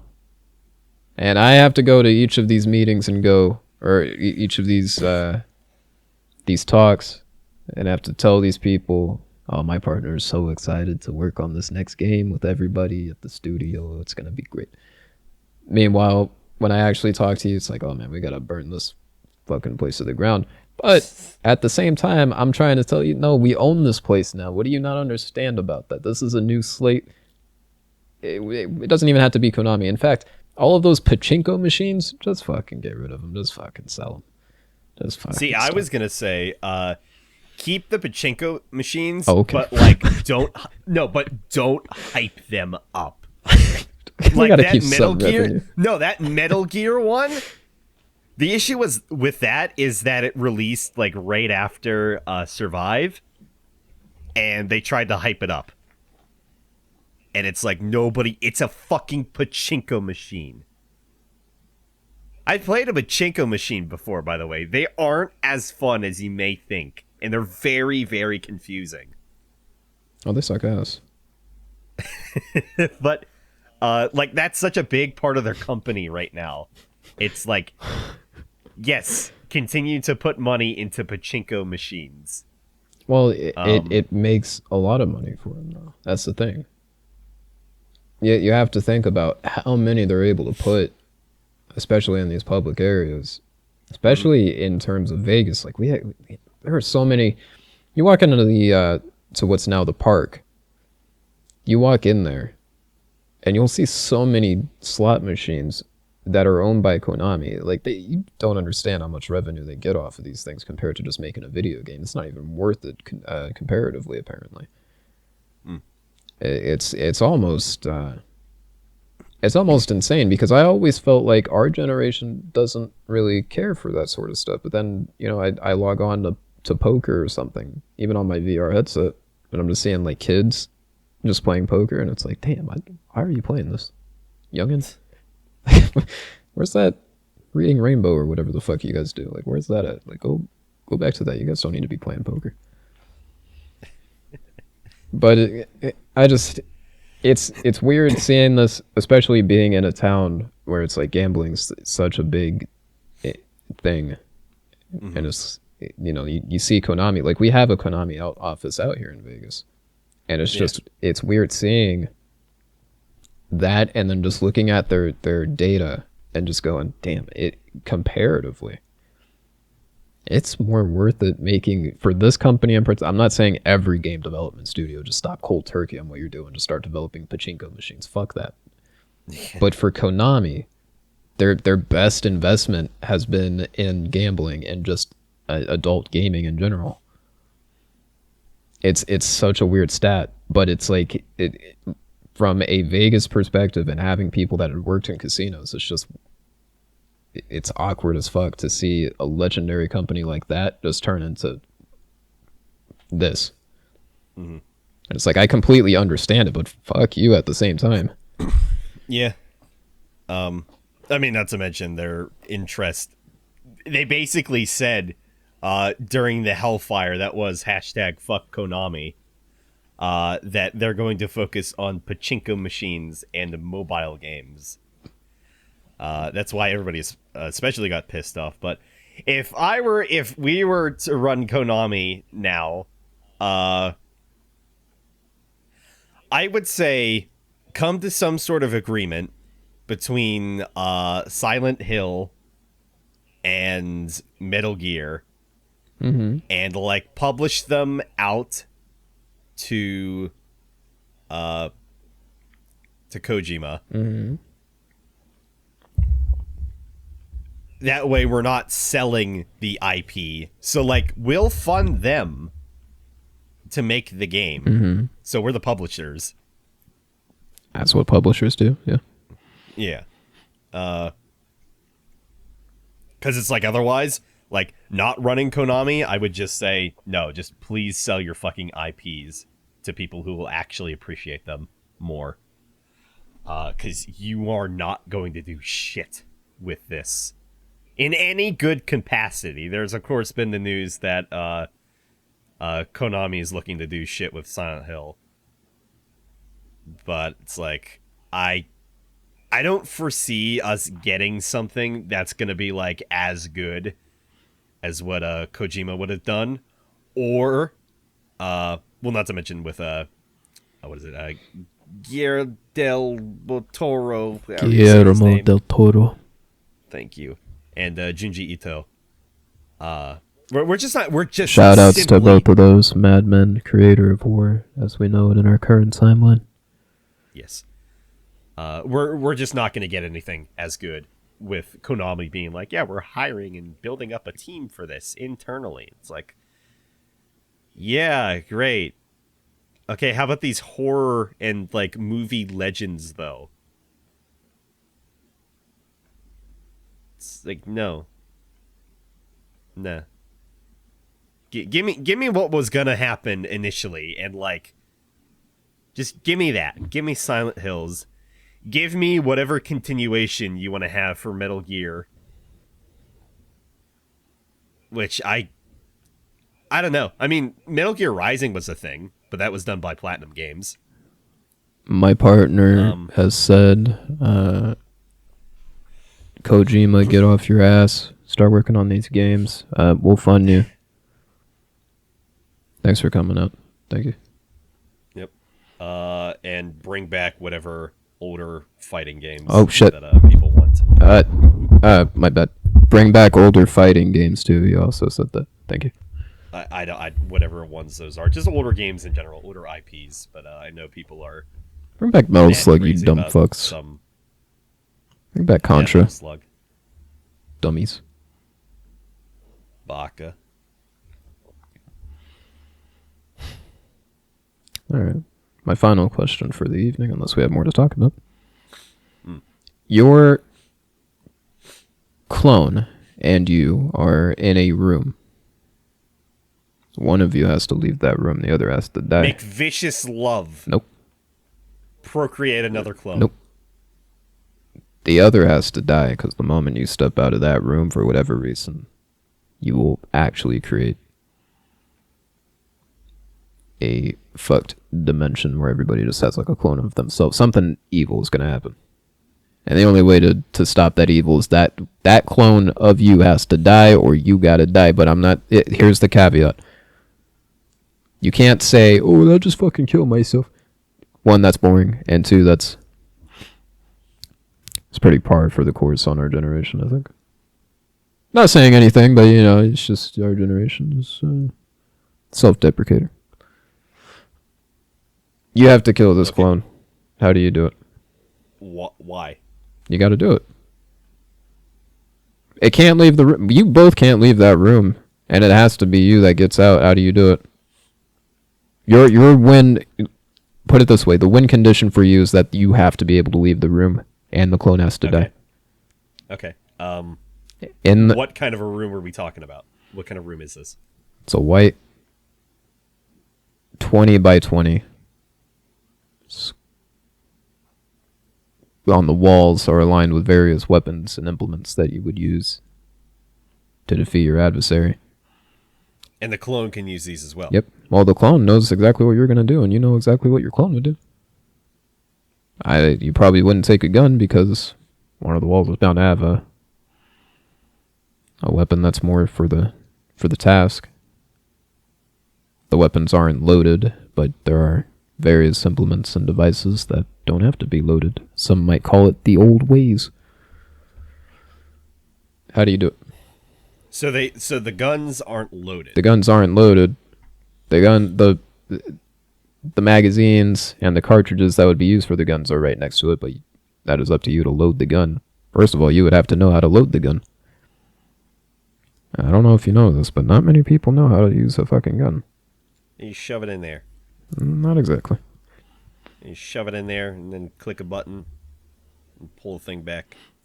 If you ever come to Vegas, I'll have to take you shooting actual single action revolvers. Yeah, I've never actually shot a real gun, only BB guns. See, that's the thing. Do you know what a cowboy load is? I've heard of it in the past. I don't remember what it is though. You're loading. So take a regular 6-cylinder revolver. You're loading 5 rounds. Now, why would you do that? Oh, fuck, I don't remember the reason. I know it's something to do with, that's why, they call them 6-shooters, but it's you're actually just loading 5 shots. Mm-hmm. I don't remember the exact reason, though. Back in those days, it's not... these days, you're able to load all 6.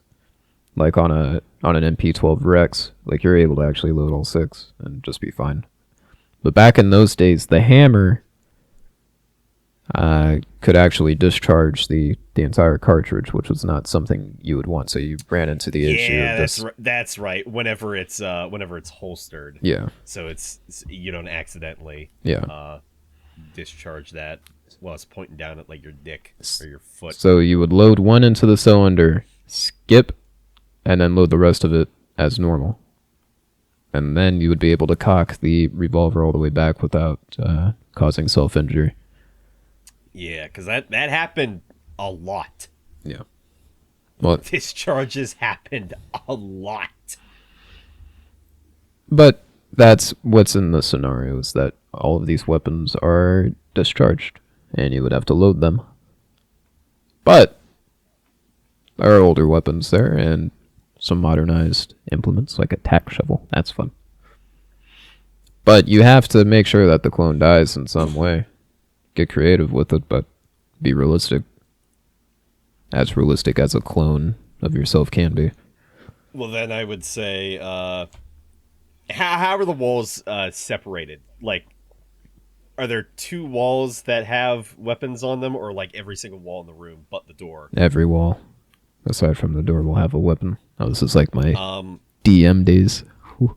how separated are the guns from the melee weapons? Okay, and so what kind of guns? And I won't say what kind of melee weapons because that could just go from like knife to claymore. yeah, on the left-hand side of the wall, dear viewer, play this game at home too. Tell us how you would kill your clone in the comments. On the left-hand side of the wall, you two are sitting in the center of the room. You are staring each other down, and you both have talked about this in basically the same length of a sentence.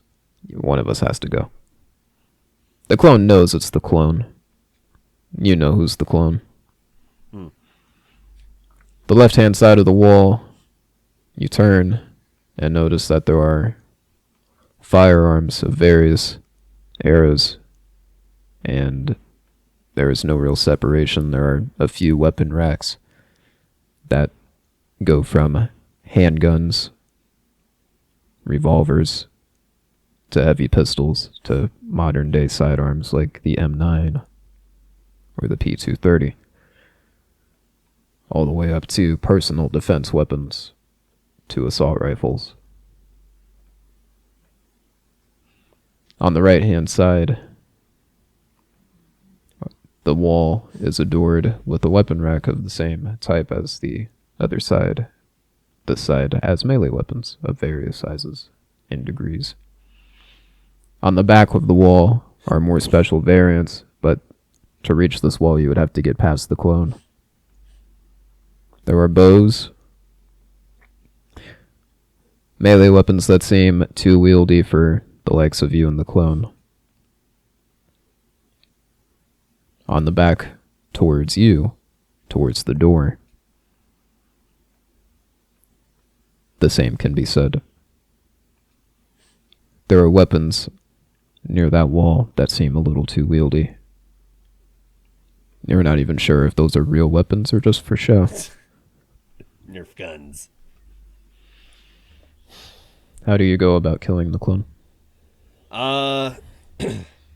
How far away are like the clips and magazines? They are literally underneath.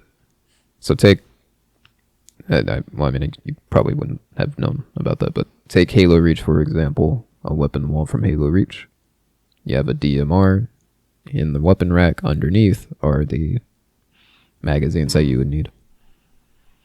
There's a reasonable number of magazines for each weapon that would be needed to kill one dude. But like, I'm not gonna get confused. No, by what I'm picking nope. up. Underneath the weapon would be the cartridges and magazines that would go towards the weapon. Bear in mind, your clone knows what you would do, but you also know what your clone would do.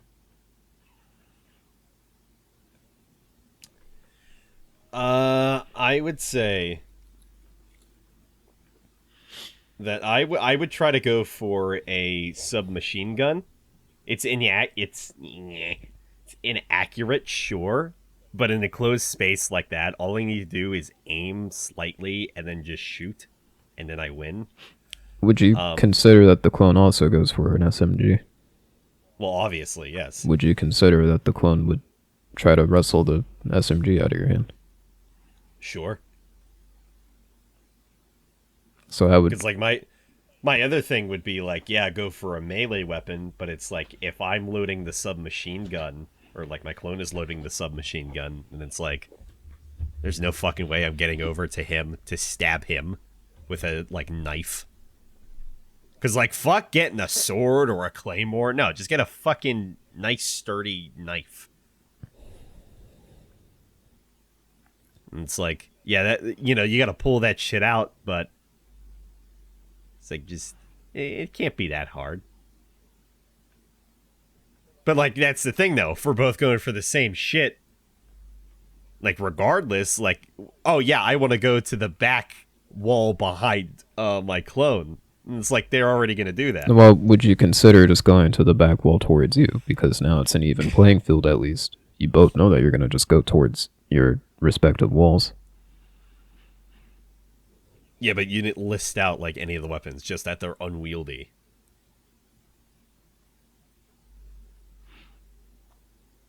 Like, what does that even mean in the context?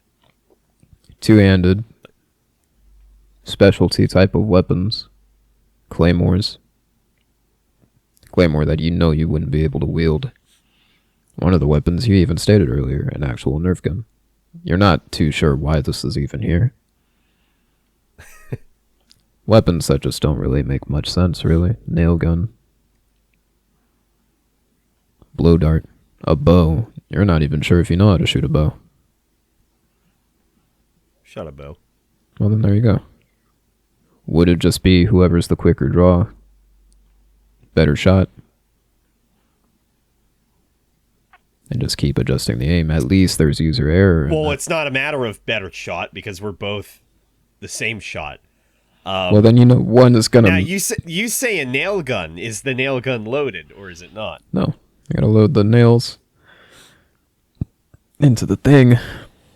Okay, then here's what I would do. Me and my clone would both. Well, that just depends. Is my clone mirroring myself, or like, will I be able to trick my clone at all? Well, mirroring is just boring. That's like the biggest. So I would be able to trick my clone. I would say so, yeah. Well, then, me knowing myself, we'd both go for the back wall. But then I would immediately go afterward. I'd fake them out, and then I'd go for the gun wall, load up a submachine gun, and then shoot them. Blast them. The SMGs that you see range from the classic MP7 all the way to a more modernized Vector. You would have to know how to load one of these and actually fire. Oh no, I'm not. When I'm thinking submachine gun, I'm thinking more like an Uzi almost, or a tactical machine pistol.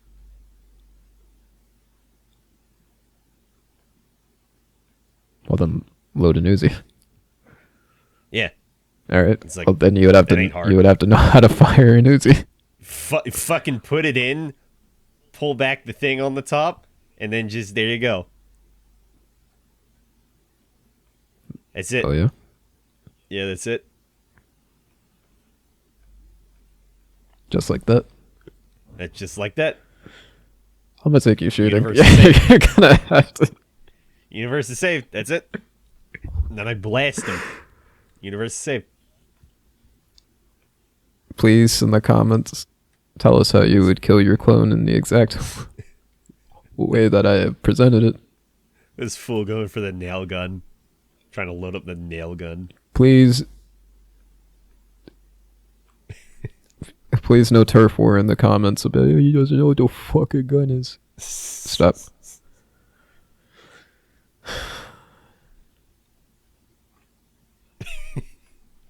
Well, I was going to bring up the fact that the quandary here is the fact that it's supposed to be mirrored, but it's so hard to quantify how you would do that. You know what you would do. Period. For me, I would either go for a bow or I would go for a spear because I know my bow shot, and I feel like it's a matter of if I know I'm going to aim at the guy, at myself even. I know I'm going to aim at myself. I feel like I'm pretty accurate with a rifle, so I wouldn't trust myself to be able to get to a rifle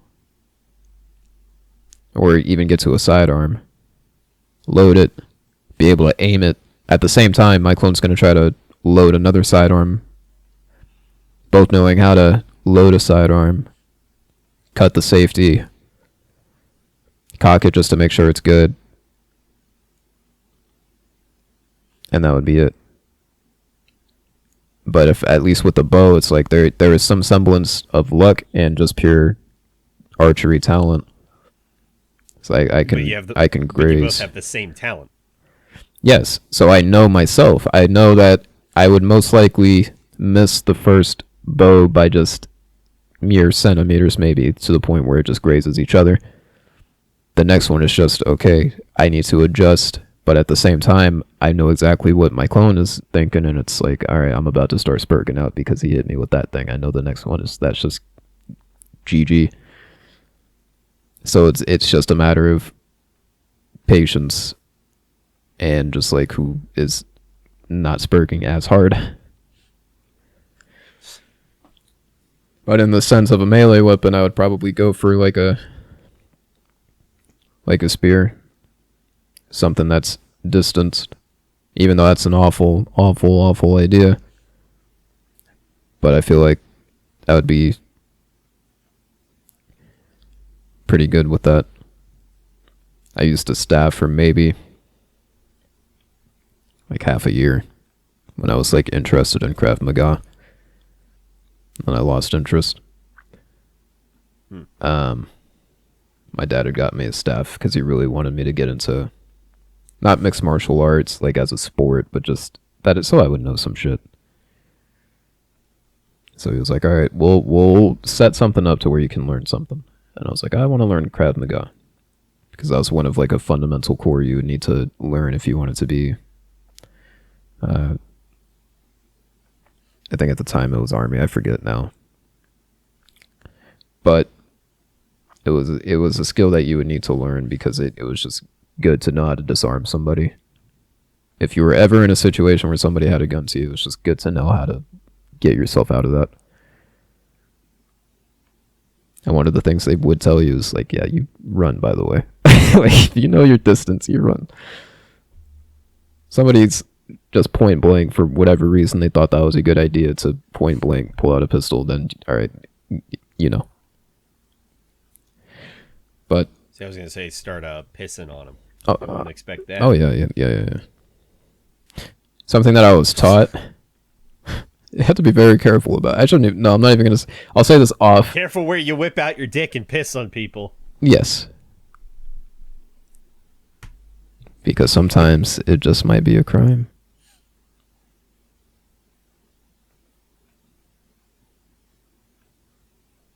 I think if somebody is pointing a gun at you, I think you're fine to piss on them. I think one crime defeats the other. It cancels out the crime. Never heard that thing where it's like, oh, if you just get naked, they're not going to want to fight. I don't know how much stock I put into that, if any. Like, this guy's literally out to kill you, and you just decide, yeah, I'm going to get naked. He won't know what to do. Depends. Really. Maybe. This guy's literally out to fight you. You stole his parking spot. And he's like, yeah, we're about to have this problem. But what they didn't know was that Mala is a fucking nut. And in the midst of him getting ready to fight, he's in complete fighting stance. During all of that shit talking he was doing push-ups, he was stretching just to make sure he was ready for the show.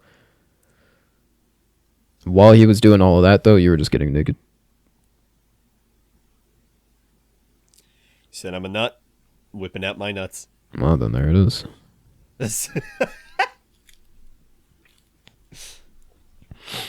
I ain't got muscles, I'll say, but I've punched my fair share of metal lockers. I got good knuckles. I got soft hands, despite heavy lifting. Though I think that's due to the environment. I bet your knuckles are probably like calloused from punching. I don't know. You ever had a callus? Yes. Why, yes. I currently have calluses Why, yes, I do. Yes. on my hands. On these hands. On these hands. That's not even talking about my Feet. Your foot is just one big callus. Why, thank you.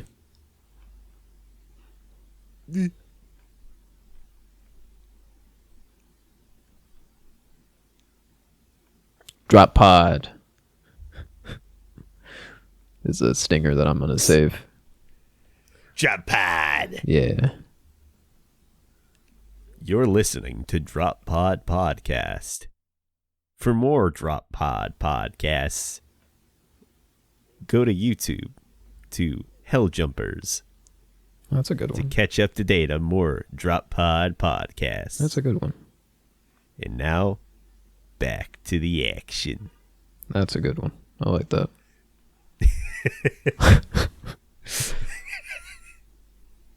You're listening to Drop Pod This Podcast. is what this segment is. On the, on the Drop Pod Podcast Network.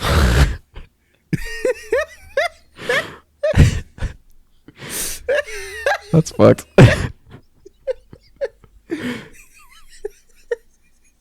This podcast was possible from this station and viewers like you. Thank you. Thank you. It's made possible. Made possible, but we can't say that. This is made possible. Did you hear that Fred Rogers' wife finally passed away Poor thing. this week? Yeah, she was 92. He died like a long while ago. 2020 just bleeds into this year. Oh yeah. Jesus Christ! You guys thought you were out of the woods. No fuck. You guys wanted a zombie apocalypse. Now look what happened.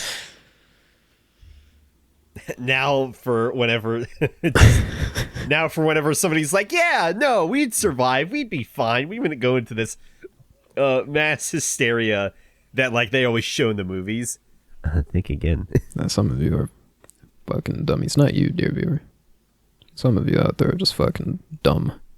The first thing that happens during this colossal disaster of a disease that has been actually taking lives, the first thing that you're going to do is head to the nearest grocery store. Find you the 2-ply, because you know that's the good shit around these parts.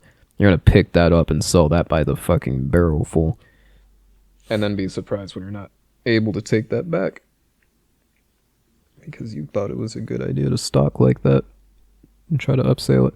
But this also teaches us that things are upscaled even, during these trying times. Try to buy a Switch. These things are expensive right now. Or sold out. Or sold out even, yeah. It's like the only viable place to buy one is online if you can get it for a reasonable enough price.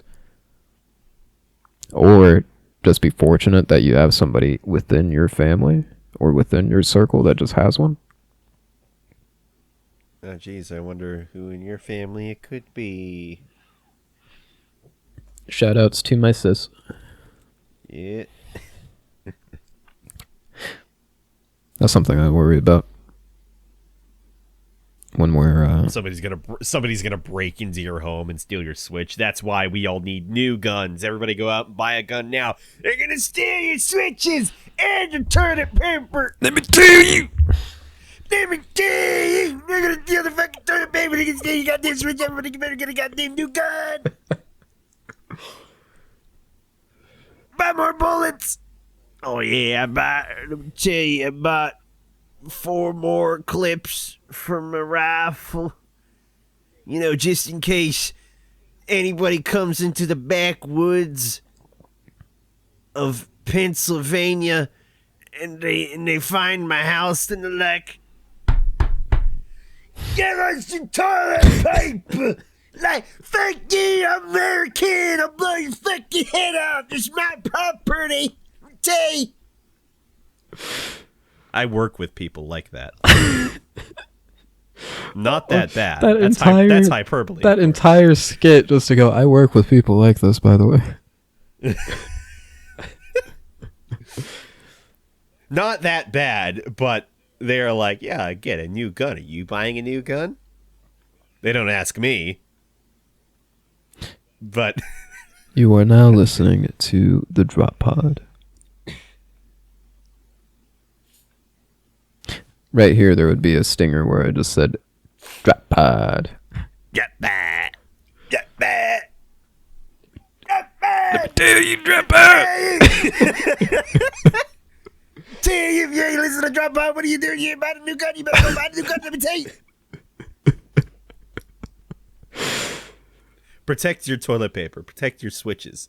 Get yourself a new gun. Let me tell you. Get you one. Get you one. Drop pod. Get you Japan. The oh, what I was gonna say though is like that scares me though. When like my sis, shout outs to Air too, by the way. But both of these ladies in my life will happen by like a stream.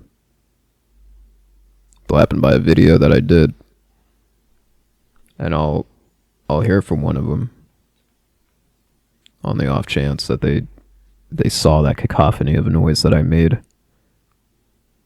and or they see some weird face that I had made, and then I see it, and I'm like, yeah, I did that, didn't I? Yeah, sure did. The it like it worries me when they watch something or I say something and it's like I meant it in jest, or I meant well when I said it. I usually don't say something like too out there unless it's well previous. You guys wanted a zombie apocalypse. Well, let me tell you. They see something that I had said, and then I just hear back. I remember I had gotten super mad during a Destiny session. My sis texted me because I was streaming. I was like, yeah, you just need to stop streaming. And I was like, oh shit, you saw all that? And it's like, man, it's, and that's where I get the term always listening, silently judging from, because like one of these two will like just be on the prowl. I just know when I'm up to no good. What is this man doing? This is man doing. God.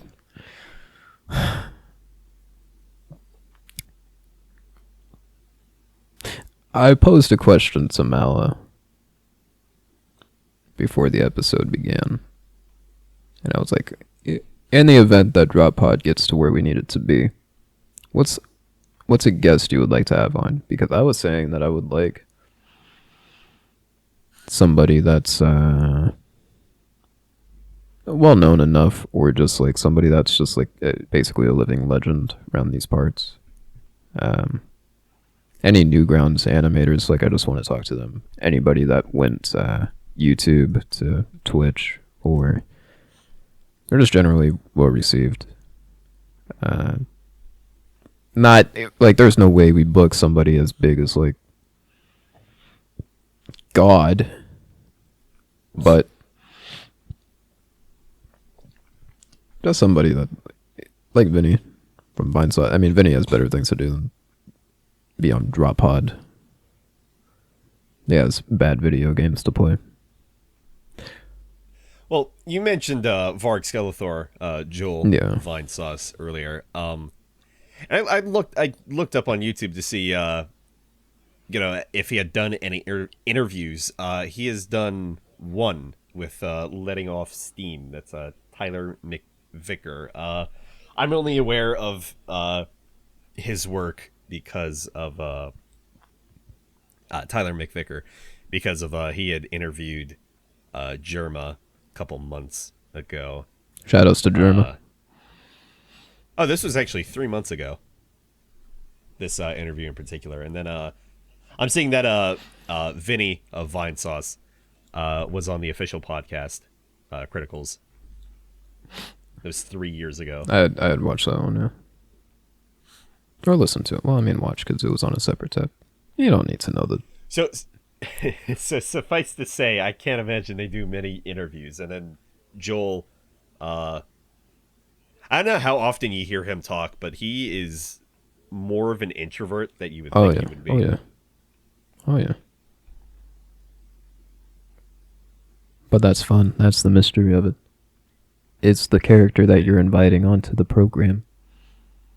Are they actually like that? Are they really?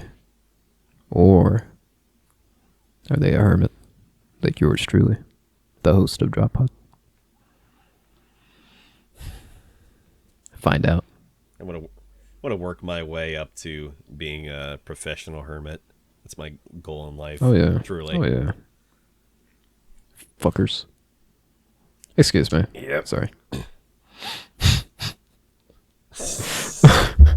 I made it a point told this me he to- episode not to not to curse. So I need to do a counter of how many times I've dropped an F bomb. This year, I think I'm gonna my New Year's resolution. It's gonna be curse less. Fuckers. Not to be such a sailor. I that makes Sarah really mad. She doesn't curse. I've only heard in the time that I have known this lady, she has only cursed one time, and to this day she hasn't denied it. But she will deny it vehemently.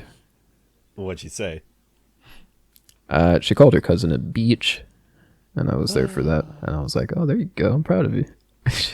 I call my friends that.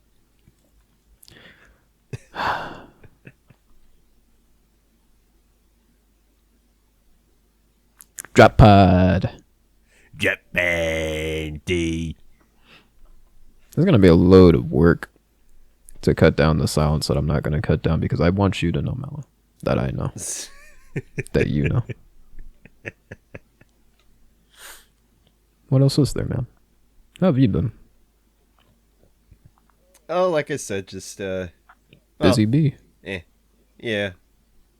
Just hoping everything works out. I was a little dreadfully stressed towards the end of the week, middle end of the week, but now that it's the weekend, I'm feeling a little bit better.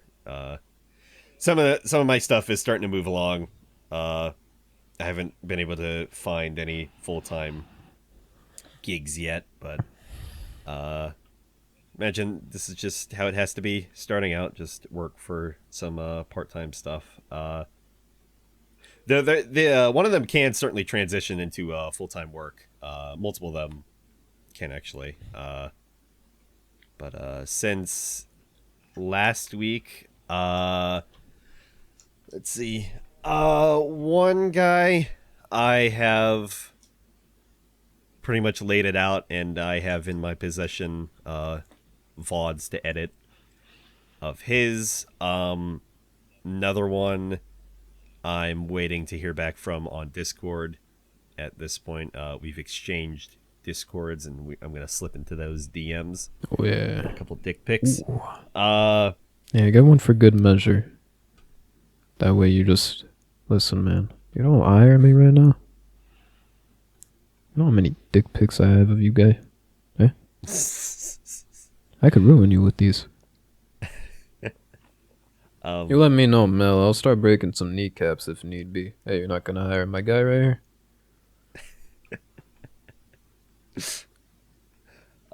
Your kneecaps are now forfeit. Stop. You violated your kneecap.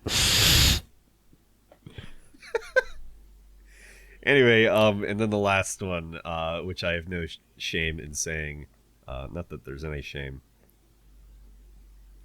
I would like to say, Ross Scott of Cursed Farms. I was on a short list, so fuck yeah, I'm in there. Mm-hmm. You gotta make sure you're following up on that lead, though. You can't just let it sulk because. Oh no, I already did. We're currently working out because he sent a whole detailed thing of what he's expecting and what he's still trying to work out to. I don't know how many other editors, but it's like he wants to possibly like rotate editors between videos.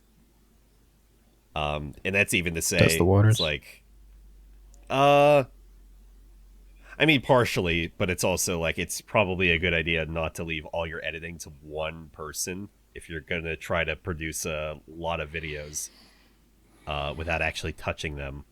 You just record the audio, maybe the gameplay, and that's it. Well, I mean, definitely the gameplay, but yeah. So it's just it leaves him with he can focus on much bigger projects while leaving some of his other videos to just people who would understand how he edits. And it's like he wants little baby clips for like the start of some of these, so that way they're the editor and him are both on the same page for what he wants done. And then I am still waiting to hear back from another guy on Twitter, and that's like it was on Wednesday, Mm-hmm. and he's been tweeting out since then. So I don't know if he's not gotten the chance to check out my stuff or if I spooked him off. Did you come on a little too strong? No, because we follow each other for like a I'll tell while. you what. If he doesn't respond to you, you tell me where the fucking. Sorry. You tell me where that guy is, and I'll take his kneecaps. You might need to use that bat as an oar because he's a sick cunt down under. So it might take you a bit to get there. You leave that to me. His kneecaps will be. Yes. But yeah. So just mostly stressed about that. I wouldn't stress over it too hard though. This is just the beginning for you. I'm trying to get it. I know, but I'm trying to get on my job as soon as Oh, possible yeah. within like the next 2 months. I've been trying to float it to myself that it's like first month is making connections, second month is actually doing it, and then see where we're at. I had some directions to some other people who I could possibly work for, but other people applied to those within the same time frame, and it's like some of them were really good or like they went to college, but sometimes college can't beat experience out in the field. 10 plus years of editing under my belt, let me tell you. And I would hope that you gathered a portfolio of some sort. Even a CV of your work would be like monumental. I have a whole spiel, and I put together a basic like playlist portfolio to send out. It's like, hey, here's this video and this video and this video, because it's like I don't want to just send like little clips of like stuff I've edited, because it's like, sure, there's that, but it's like that doesn't give you any idea. No, I was hoping that you would a use lengthy video. I was hoping that you would use videos. I just hope that you, like I said, you just had that portfolio to show of your No, I mean, yeah, modus operandi. I treat it as like a resume. I put together all my experiences and whatnot, and what I'm good with editing, about how long it takes me to edit. When it comes to like highlight videos for streams or of the like that's how long that can take me. Listed out my rates, and I sent links with my videos. So it's like, I mean, there's not much else I can say other than to the one guy on Twitter, it's like, hey, did you check it out yet? Last thing he had said though was not sure how quickly I'll get to it though, and then adding, I'm at the gym. Lol. He's at the goddamn gym. I'm gonna take those dudes kneecaps, Mellow. I promise you. Yeah, but that was last Wednesday. No, yeah. Yeah, actually, a couple days before that, and he'd finally seen it on Wednesday. He's definitely deserving of a kneecap removal. Nah. Oh, yeah. You tell me where this goddamn jabron is. He had said he was interested. Playing games. And I was like, okay, well, I can drop a type of resume thing if you want. He was like, yeah, send whatever. Hey, you don't know me. Me and an undisclosed party had a little chat, and it seems your kneecaps are now forfeit to me. I won't need your exact address. Do not block me. I'll find a way. You don't worry too much about that, but I'll find you. I have a very certain amount of skills. One of those skills is the removal of kneecaps.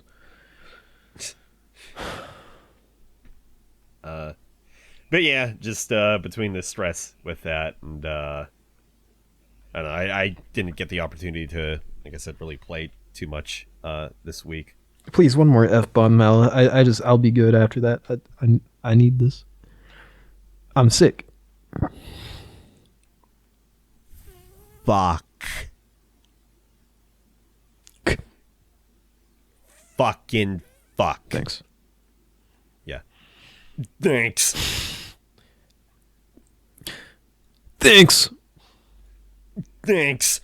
How do you feel about tall woman in RE8? Yeah, people are kind of excited about it for the wrong reasons. I was on Twitter, and like it only furthers my cause of like removing myself from the platform. But I was going through the comment, and the first comment I saw was verbatim. I'm not going to censor myself. Oh, I can't wait to let her step on me. Yep. She's really tall. She's really tall. Would you smash? No. No, she looks too ghoulish, honestly. Not my cup of tea. I don't mind the height, but I mean she's an antagonist and she's like basically a fucking vampire. You hear that, ladies? No tall vampires. Tall vampires, I'm sorry, you're out. Must be this height to ride. That includes you, Nosferatu-kin. Sorry. Don't call. Oh my god, is everybody fucking streaming all at once? My god. I get Windows notifications whenever somebody I follow on Twitch goes live. It's like, that was the third one in a row. It's like, please stop. Oh, the times we share. Yep. Actually, I'm surprised one of them is streaming right now. Because it's like midnight for him. Well, what about you? How you feeling? I've just been focused on myself for the time being. Yeah. I feel like it's good to do that. You try your best to be in a leadership role, which causes you to not only micromanage yourself, but the people around you. Not everybody's a robot, and everybody else has their own personalities, and you're trying your best to make sure that everybody gets along. There's going to be a lot of changes to the Discord coming up, by the way, in terms of one, just new people joining. I mean, we get new people joining a lot, especially for game-related content. People need help. They come to the Discord, which I'm glad. I'm so glad people are using the Discord for that, because I've always been under the assumption, like, this shit never works. But people join. We had a lot of people join over the week that are looking for help inside of Destiny with just general content and raids. And it's good that we have people in the Discord that are willing to help, like Reigns and Mag, that are just kind of on standby usually inside of Destiny. But as far as that goes, I have to make some adjustments. I don't want the Discord. I never planned for the Discord to be like this, but there's a lot of Discords out there where they have like a separate Discord for like the actual like shit. Or they'll have audio channels locked for like streaming or recording purposes. Yeah. We will have to do that. When he says new changes, though, what he means is everybody's going to be banned, and then he's going to micromanage all the pee holes.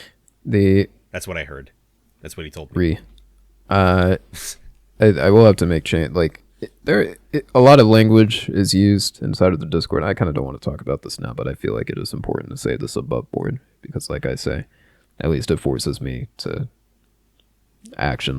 commit if I say it.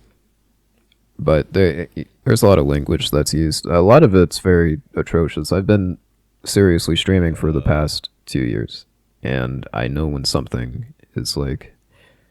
this is a good story to share. If you want this podcast to be cut, press 1 now. Sorry. Well, there's a guy on my Facebook The only reason why I stream to Facebook is because of this lad. I will not name drop, but is the only reason why I still continue to stream to Facebook. If this person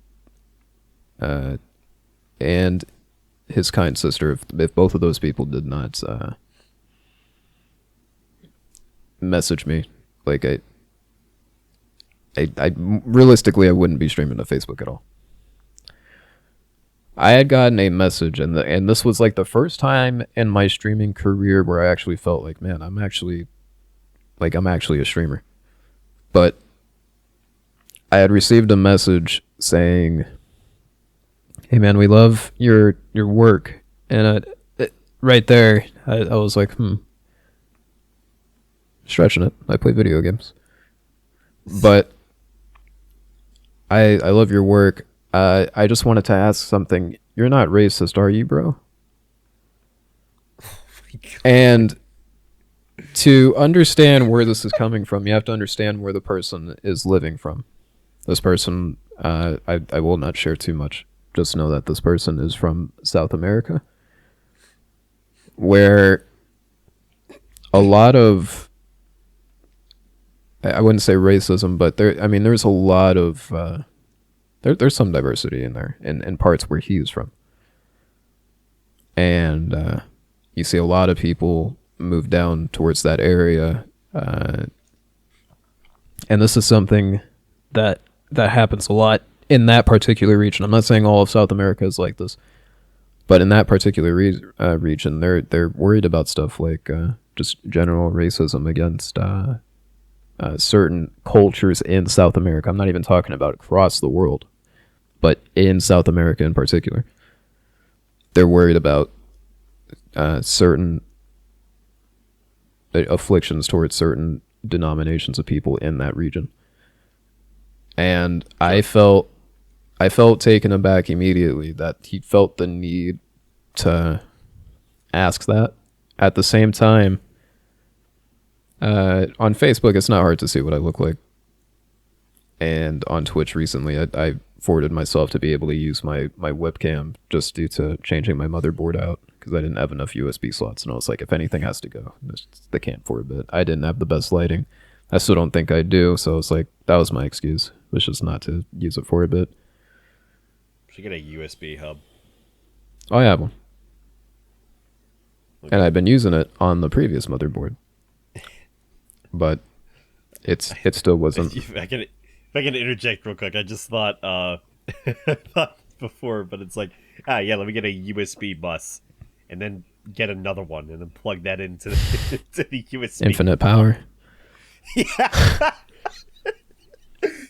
Anyway, sorry. But I felt taken aback, but I also felt bad that this person had to ask me because it was very heartfelt, and I would read it verbatim if I could, but it was just like, it was very eye-opening to see that this person had, like, they felt the need to ask me because this is something that they go through. And, you know, full 2 years of doing this, I am one of those people that have always been under the line of, you should just be able to say what you want, and there are some things that you just shouldn't give power. And this is me saying this as a person of mixed ethnicity, but at the same time, don't be surprised if you say the N-word and I still have to ask you to leave. And that's basically where I'm at. We are in some fine dining restaurant, and I hear some horrible rhetoric. Don't be surprised when I have to ask you, yeah, can you just go? And that's, don't want your business here. And I am totally fine with, if you want to say this, that is you. Just, you don't say it here. So there are going to be changes to the Discord coming soon. And I was listening to General Sam of Tarkov fame, basically. His channel lifted off because of Tarkov. And on his podcast, it's more of a solo thing where he just kind of talks. But he was saying in his Discord, it's like people were saying, you know, the N word left, right, and center, and that he's trying to work on himself, as we should all do. Yeah. And it was eye opening for him to see, like, man, this is what my server is, and the fact that when he asked people to not use such language, that the Discord was suddenly up in flames, like, oh, we're losing the last bastion of free speech on the internet. No, you're not. We don't want you using that language here. And if you're honestly upset that you cannot yell the N-word at the top of your lungs, then you just don't need to be in this area at all. Yeah. So I am not saying that's what the Helljumper Discord is.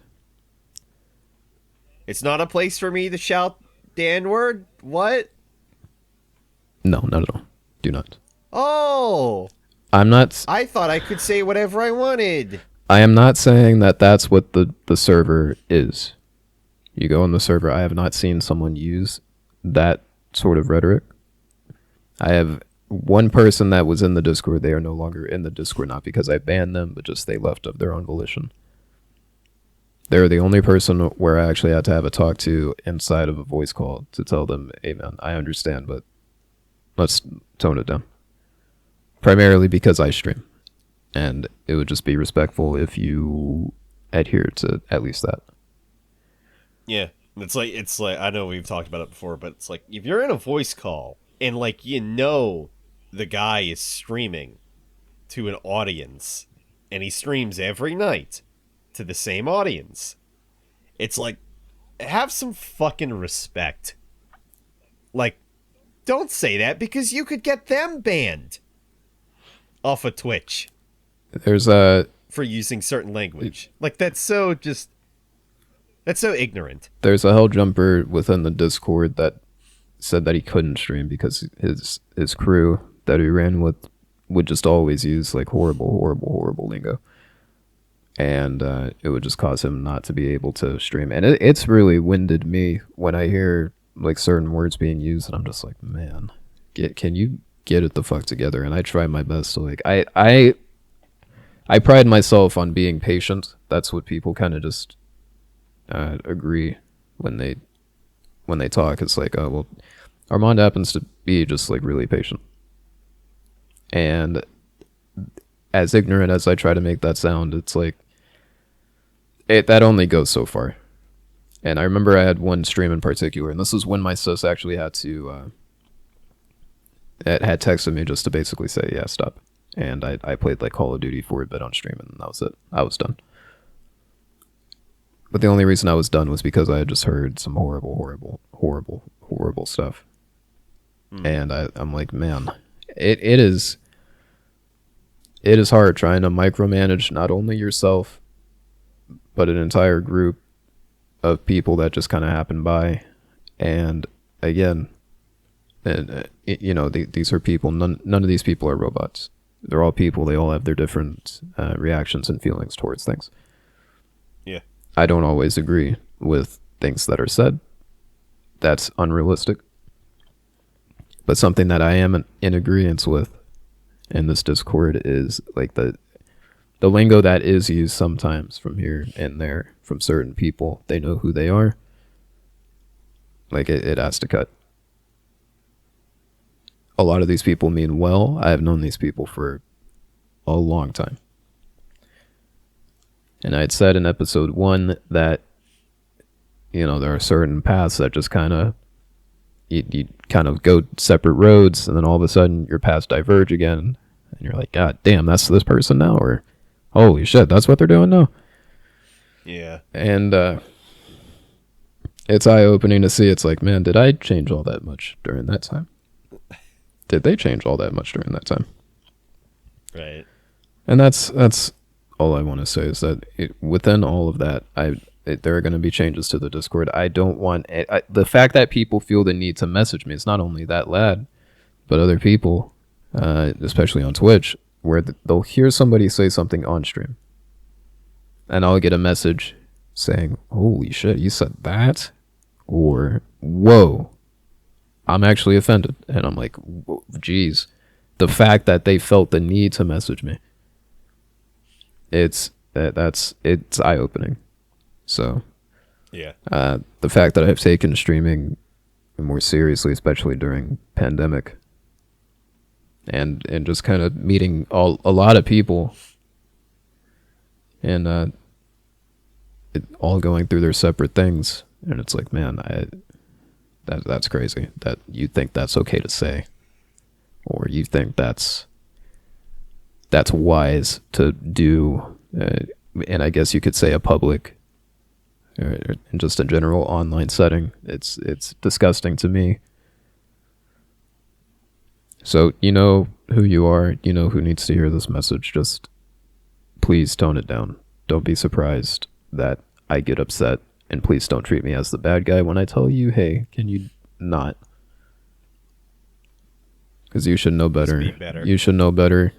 I shouldn't have to tell, and I honestly shouldn't have to be the voice of reason to tell you, like, hey, there are people that will get offended by the fact that you say this. So just bear that in mind. Other than that, I tried my best to keep to myself this week. On the odd occasion that I play Division, which I usually just Yeah. I bring people in, but I've just been focusing on myself. I have left everybody to their own devices and just kind of taken a step back. Worried about actually working out and just keeping to that, which I have done successfully. I've kept to that, which is just my presidential fitness. I get my. I'm now. Please, yes, please. Please list them. I'm now jogging a full mile, which I had to measure through Google Maps. The where my compound is, where my housing area is. There's compound, some military retreat. where my neighborhood is, I measured out a distance of a mile. How long it takes me to run that mile and get back. So far, consistently over the past 3 days, I've ran that 8 miles, or that 1 mile I've ran it in 8 minutes. Sorry, which is Nice. where you want it to be in the average. So I've been. What's up? I was asking. Could you list out your morning routine Uh, for the presidential? well, you wake up, and something that I immediately do is just you have to get up. Like, there's no sitting around. Like, you have to get up. Get up, do your push-ups. You must time yourself for a minute. The average is 20. That is what you want to shoot for within a minute. After that, you do sit-ups. This is also timed within a minute. I forget what the average is. My average is 20 at the moment because I haven't done sit-ups in some time. Pull-ups, the average is how much you can just do without stopping, or how much you can hang. Hanging meaning from one arm, but you can't do that on a pull-up bar on your door. Curl-ups, you have the V curl where you're just meant to touch your toes by a sitting position, and you're meant to hold that. It's to test how flexible you are. And then you have I just call them burpees at this point. I don't really have a name. I used to just call them all three. But jumping jack. Your herpes. Is that all you wanted to hear?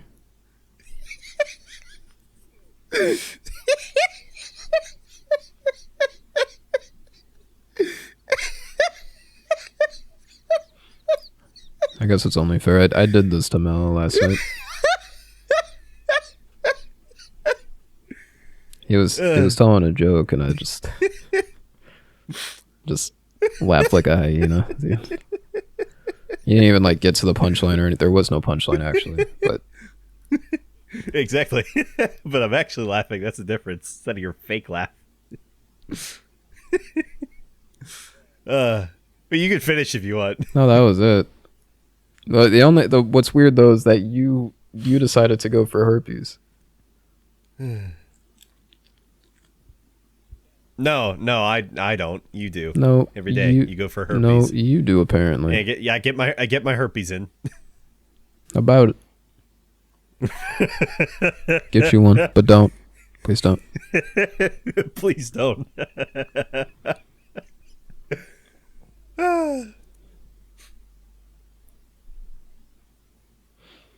Anything about Joe's? Playing Division to wean myself off of Destiny, and I guess I can tell. because we only have like at this point maybe like 3 weeks and some change until the next season, where we're expecting it to do really well due to the blog post, and we're expecting more news on that. So expect when these blog posts come out, I will read them like I used to. If you want to listen to any of the recent blog posts, you can check out the Hell Jumpers on YouTube, where I've read the past few twabs. This week at Bungie is the acronym.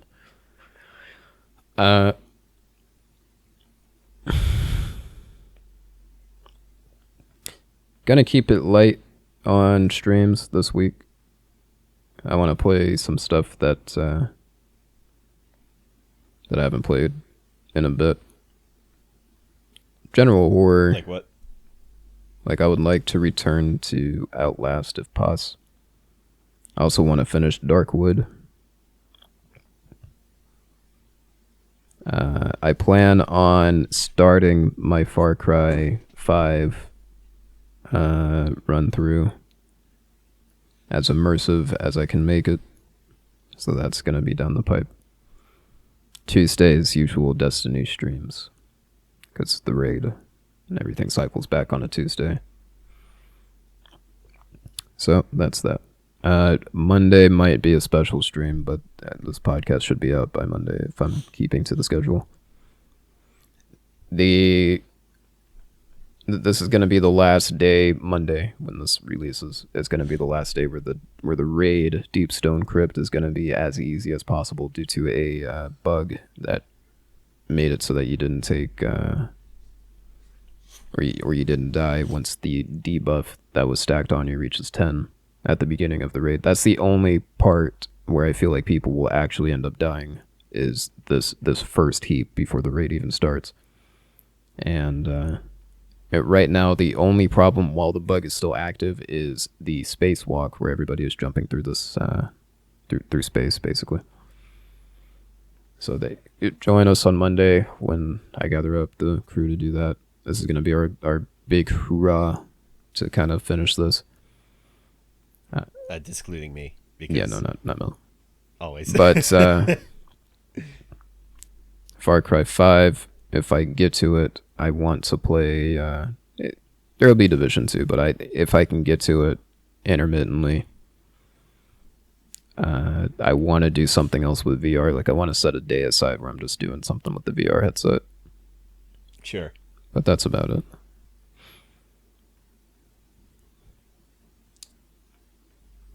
Yeah, for me, I did not stream at all this past week because business stuff with editing. This week moving forward though, I got to stream. Well, it would have been, if this is coming out on Monday, it would have been yesterday on Sunday. Whenever that releases. More first timer Dark Souls with my cousin Rachel. Other than that, moving forward, get back into Code Vein some more. Been getting a little bit of a feeling to return to some Stalker. What is it? Call of Chernobyl. It's a mod to free roam between all the areas without really any sort of a story, and just do your own thing for the most part. So kind of like a free open sandbox. and I was also getting the feeling to check out. I don't know if you've heard of it. It's a horror roguelike called Golden Light, and that recently just received co-op. Uh, it's a very odd game, and I wanted to check it out for a while. I have not had the chance to yet. Is that It's a the lot of stuff in one? my backlog, to be fair. Is that the one that you were telling me about yesterday night? No, that that was was at Dead of At Night. Dead of Night, yeah. Golden Light, you said. Yeah. Yeah, Golden Light is what I was just talking about. At Dead of Night is a wonderful, wonderful FMV game, which for those who don't know, full motion video. Combines gameplay like you normally see in kind of like a point and click with live actors. So that's it's very good, very very good. And I appreciate, at least for some people, the developers were actually like, "Hey, so this kind of works. This game is like a movie and a game, and it's like it's kind of only intended for one run through for the most part. So like for people doing gameplay videos, I bought it. could you Continue. kind of like what? I bought it. Oh, okay. It's prop hunt. Yeah, It for looks those- quirky. Sorry, continue. I'm sorry.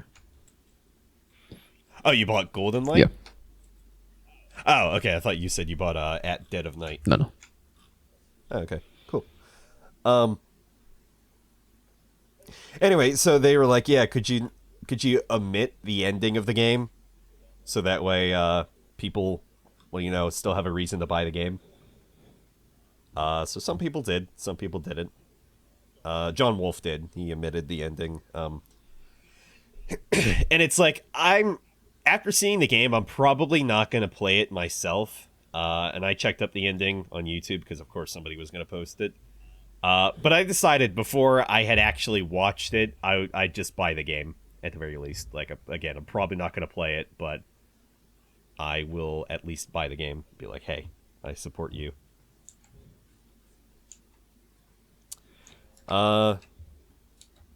Very good. But yeah, that's really all I got down on my pipeline right now. I'm gonna convince Mel to play through Halo on Legendary. That's just gonna be the run.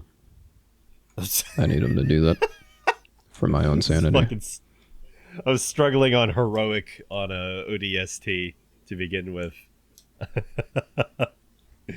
You're gonna love it. You're gonna do great.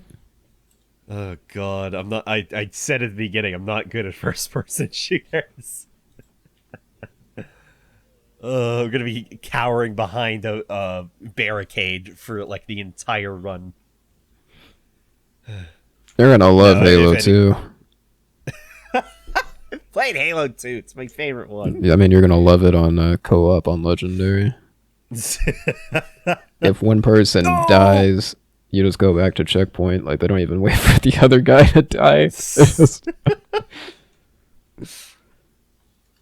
Oh, it's gonna be great.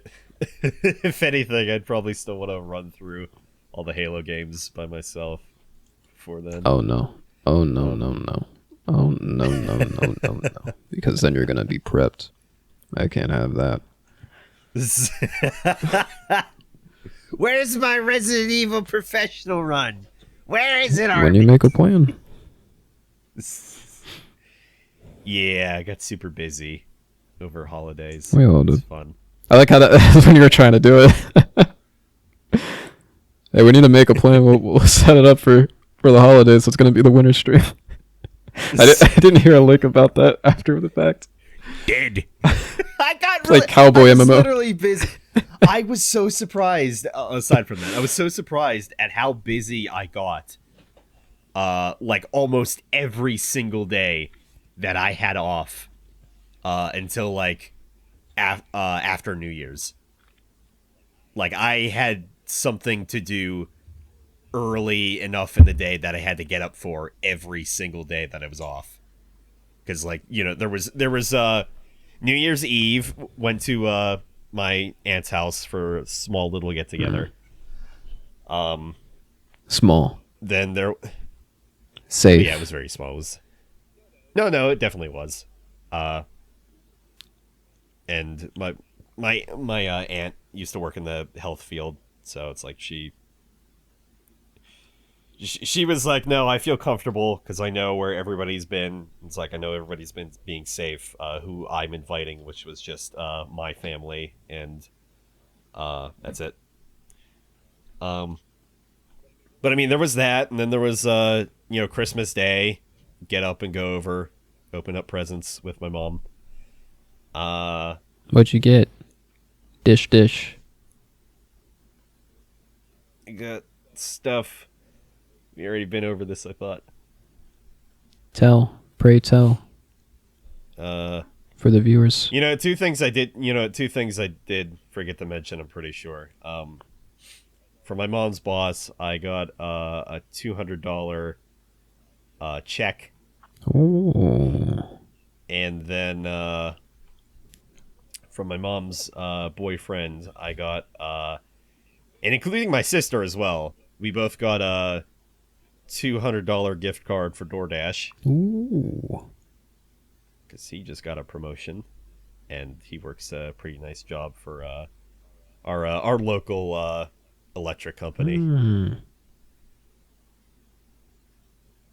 You think it's in bad taste to give people like sorry, not to deviate too far, but do you think it's in bad taste to give people like money as like a gift instead of just? Because the whole point of the holiday spirit is like, you're just thinking about the person.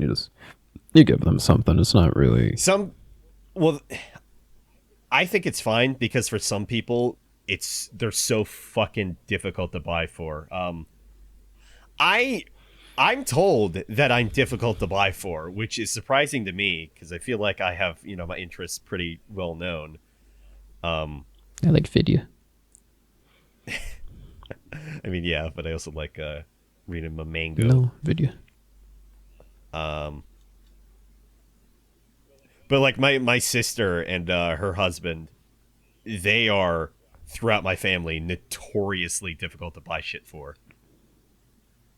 Because they're very flimsy. They're like, I don't know. I'm not sure. Let me think about it. God. And then it's like you don't hear back from them. So, no, I don't think it's any issue at all to just give somebody a gift card or give them money. Here, you unappreciative as a shit. present. Here's 200 bones. See you next year, you fucker. I mean, the current climate, both the gift card and the check were very much appreciated because and people need it out it's here, like man. I'm still owed a lot of money from unemployment, Ooh. which actually I don't know if I mentioned, but I got a letter in the mail finally, and it said I was not I was denied. Denied unemployment, waiting 7 months. But I was told from another coworker who happened by the same day that if I reapply through the pandemic PUA. unemployment, the PUA. Oh yeah, PUA will sort you out. You gotta get on her quick though. Yeah. Clock's ticking, people. If you need to get yours. And I mean this genuinely. I know a lot of people don't like to talk about money, but I wish that the stigma behind it would just end already. So I mean, like, a lot of shit could be sorted out if people just talked. Please. But yeah, it's just a matter. Sorry, please go on PUA if you have not received anything, though. Please. Or if you were denied for the circumstances you're in. Because, like, I work for a school district. And so, with how the position is, in my district, there are 12-month custodians, which they're employed by the school district for the entirety of the year. And then there are 10-month custodians, and they are employed for everything but the summer when the kids are off. Because then we're employed by a subcontractor who we get our subs through. Where does that leave you? Well, that leaves me in the position of, through normal unemployment, they say, oh, you can't get it because you have promised work whenever you're done. But it's like, yeah, but this year, there was work, but like pandemic, we weren't, allowed to. I got off so lucky. We need to treat people that were working through this whole debauchery a lot better. Mm-hmm. But so yeah, it's just a shout outs to all of you in retail, by the way. Yes, talk about frontline workers. So yeah, if I reapply through the PUA, then send an email immediately afterwards, I should be able to get my unemployment money, because some of my coworkers have gotten unemployment normally without having to go through PUA. Yeah, some they would not so play it's just ball. Like, it doesn't make any sense. They would not play ball with me because my warehouse was still paying me my wages, and I was telling them, "Hey man, please don't. It's gonna screw me over." But I'm making. It was almost like I was making overtime. I shouldn't be talking about this, but I was almost like I was making overtime for a whole month, and that was the reason why I wasn't getting unemployment, because I was still getting paid. And I would talk to HR. I'm like, "Hey guys, can you don't?" Yeah. And it was so hard to explain this because some of them weren't going through this. But it was like the main guy that I have to talk to. I'm not going to name drop, but the main guy that you know who you are, G. But I would talk to him, and I would ask him, "Hey man, is there a way that you guys actually don't pay me? I know that sounds weird and all, but it's kind of gonna fuck me over in like due time if this continues." And then lo and behold, I couldn't do unemployment. So yeah, because the issue it's just like it gets down to, at least with my district, where it's like it's case by case who's handling it and who can like understand. So like if you're denied, you've been denied by one person technically, not the entire system. So like through the PUA, it's like you'll be able to get somebody who understands the situation much more and is more like, "Oh yeah, no, I get it." no, and something else is good luck reaching these fuckers. Like the unemployment offices in Nevada were just like people were actually not, I wouldn't say rioting, but there was a lot of protesting outside of the government building where Governor Sandoval was like trying to tell people, "Hey, relax, we are trying our best." And it's like, "No, you're not. Call us back." Like, people are in danger of losing homes. Like, stop it. I think they've actually extended Yes. the Yep. yeah, they're caught. No, extended the period, right? Of I was gonna say the rent. I think they extended whenever you're owed, or whenever you have to pay rent. some places. At least maybe around here. Some places. Yeah. It's supposed to be like against the law, like you have to do it, but some people or some complexes in the Nevada area it's just like, yeah, we're not doing that for whatever reason. Yeah, I feel like the issue with that is that kind of just perpetuates the matter of, well, okay, well, you still have to pay this, and then how did the landlords go about paying for anything then? It's just really fucked. It's just how it There, is right now. The problem when this all occurred was like there was no good answer to any of this. Nobody expected it to be this serious, and this humbled a lot of people. Like, a lot of people wanted to give President Trump a lot of shit, and I mean, it as you should. But at the same time, there was a lot of people that just didn't know what this was going to turn into, and when it hit the way it hit, well, it's good that we at least have a contingency for the next time this happens. In another 100 years. If that. Probably. Pandemics like these happen, or they tend to happen, if you look back in history, like 100 years. Yeah. Like, yeah, early 1900s. I believe it was the was it smallpox or something like that. Debilitating disease, then. And it's like they knew to fucking wear their masks, and it's like if you're not wearing your mask, you're a fucking moron. Quote. They said that. So like The omnipotent they. Those bastards at They Enterprises. the fact that a piece of cloth over your face is a political stance baffles me to no end. So I'll just say that if you don't care about yourself getting sick, or you're like, oh, it's not that bad, I won't get that sick, or if I get sick at all, be respectful for those around you who have weaker immune systems. Wear your damn I mask. feel bad for a lot of people in Italy. I remember my I know they live in Italy. good night, everybody. The I feel bad for the French too. ooh, For for being French. French are friends, are not food. By the way, I love how much some of the people I follow on Twitter, they're French, and it's like, oh God, I've woken up another day and I'm still French. no.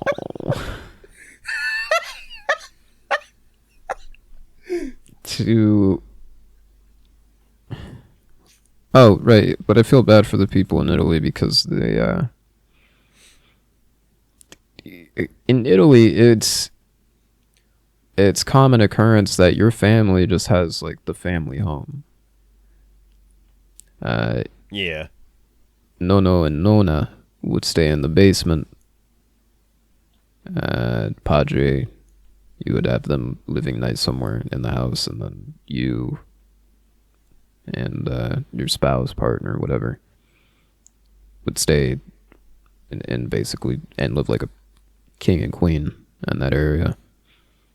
And that's just how they do that. And like what was happening is because of the way the outbreak is in that area, people were just like whole families were just getting wiped, and I was like, fuck me. Mm-hmm. It's Not all families are living like that. Of course. not all families, no. And I know some people personally that are not in a situation like that. But it's something that goes on. And I remember there was a government official in Italy that was literally walking around and just telling people, like, go the fuck home. Like, just like whatever you're doing here, just leave. Like, go. And it was like you kind of had to do that because some people like didn't understand like what this would affect. And Oh yeah, definitely. Like my one friend who lives in Italy was saying, like, a lot of the men of the house are just, they're such old stubborn bastards that just like they don't get it. bastards. Sorry, bastardos. Fucking fuck. And on that bombshell. This is the part where Mallow tells me, where can they find you? To which I would say, places, in fact. Places. I'm still on Twitter. Place I. I'm not using it, but I'm still on it. I'm still debating if I even want to go through with that plan of just not having it. I don't use it, so. But I don't want to. It's an awkward time to leave Twitter at the moment. It's such a trending thing right now. It's like, all right, goodbye. We didn't have to announce it.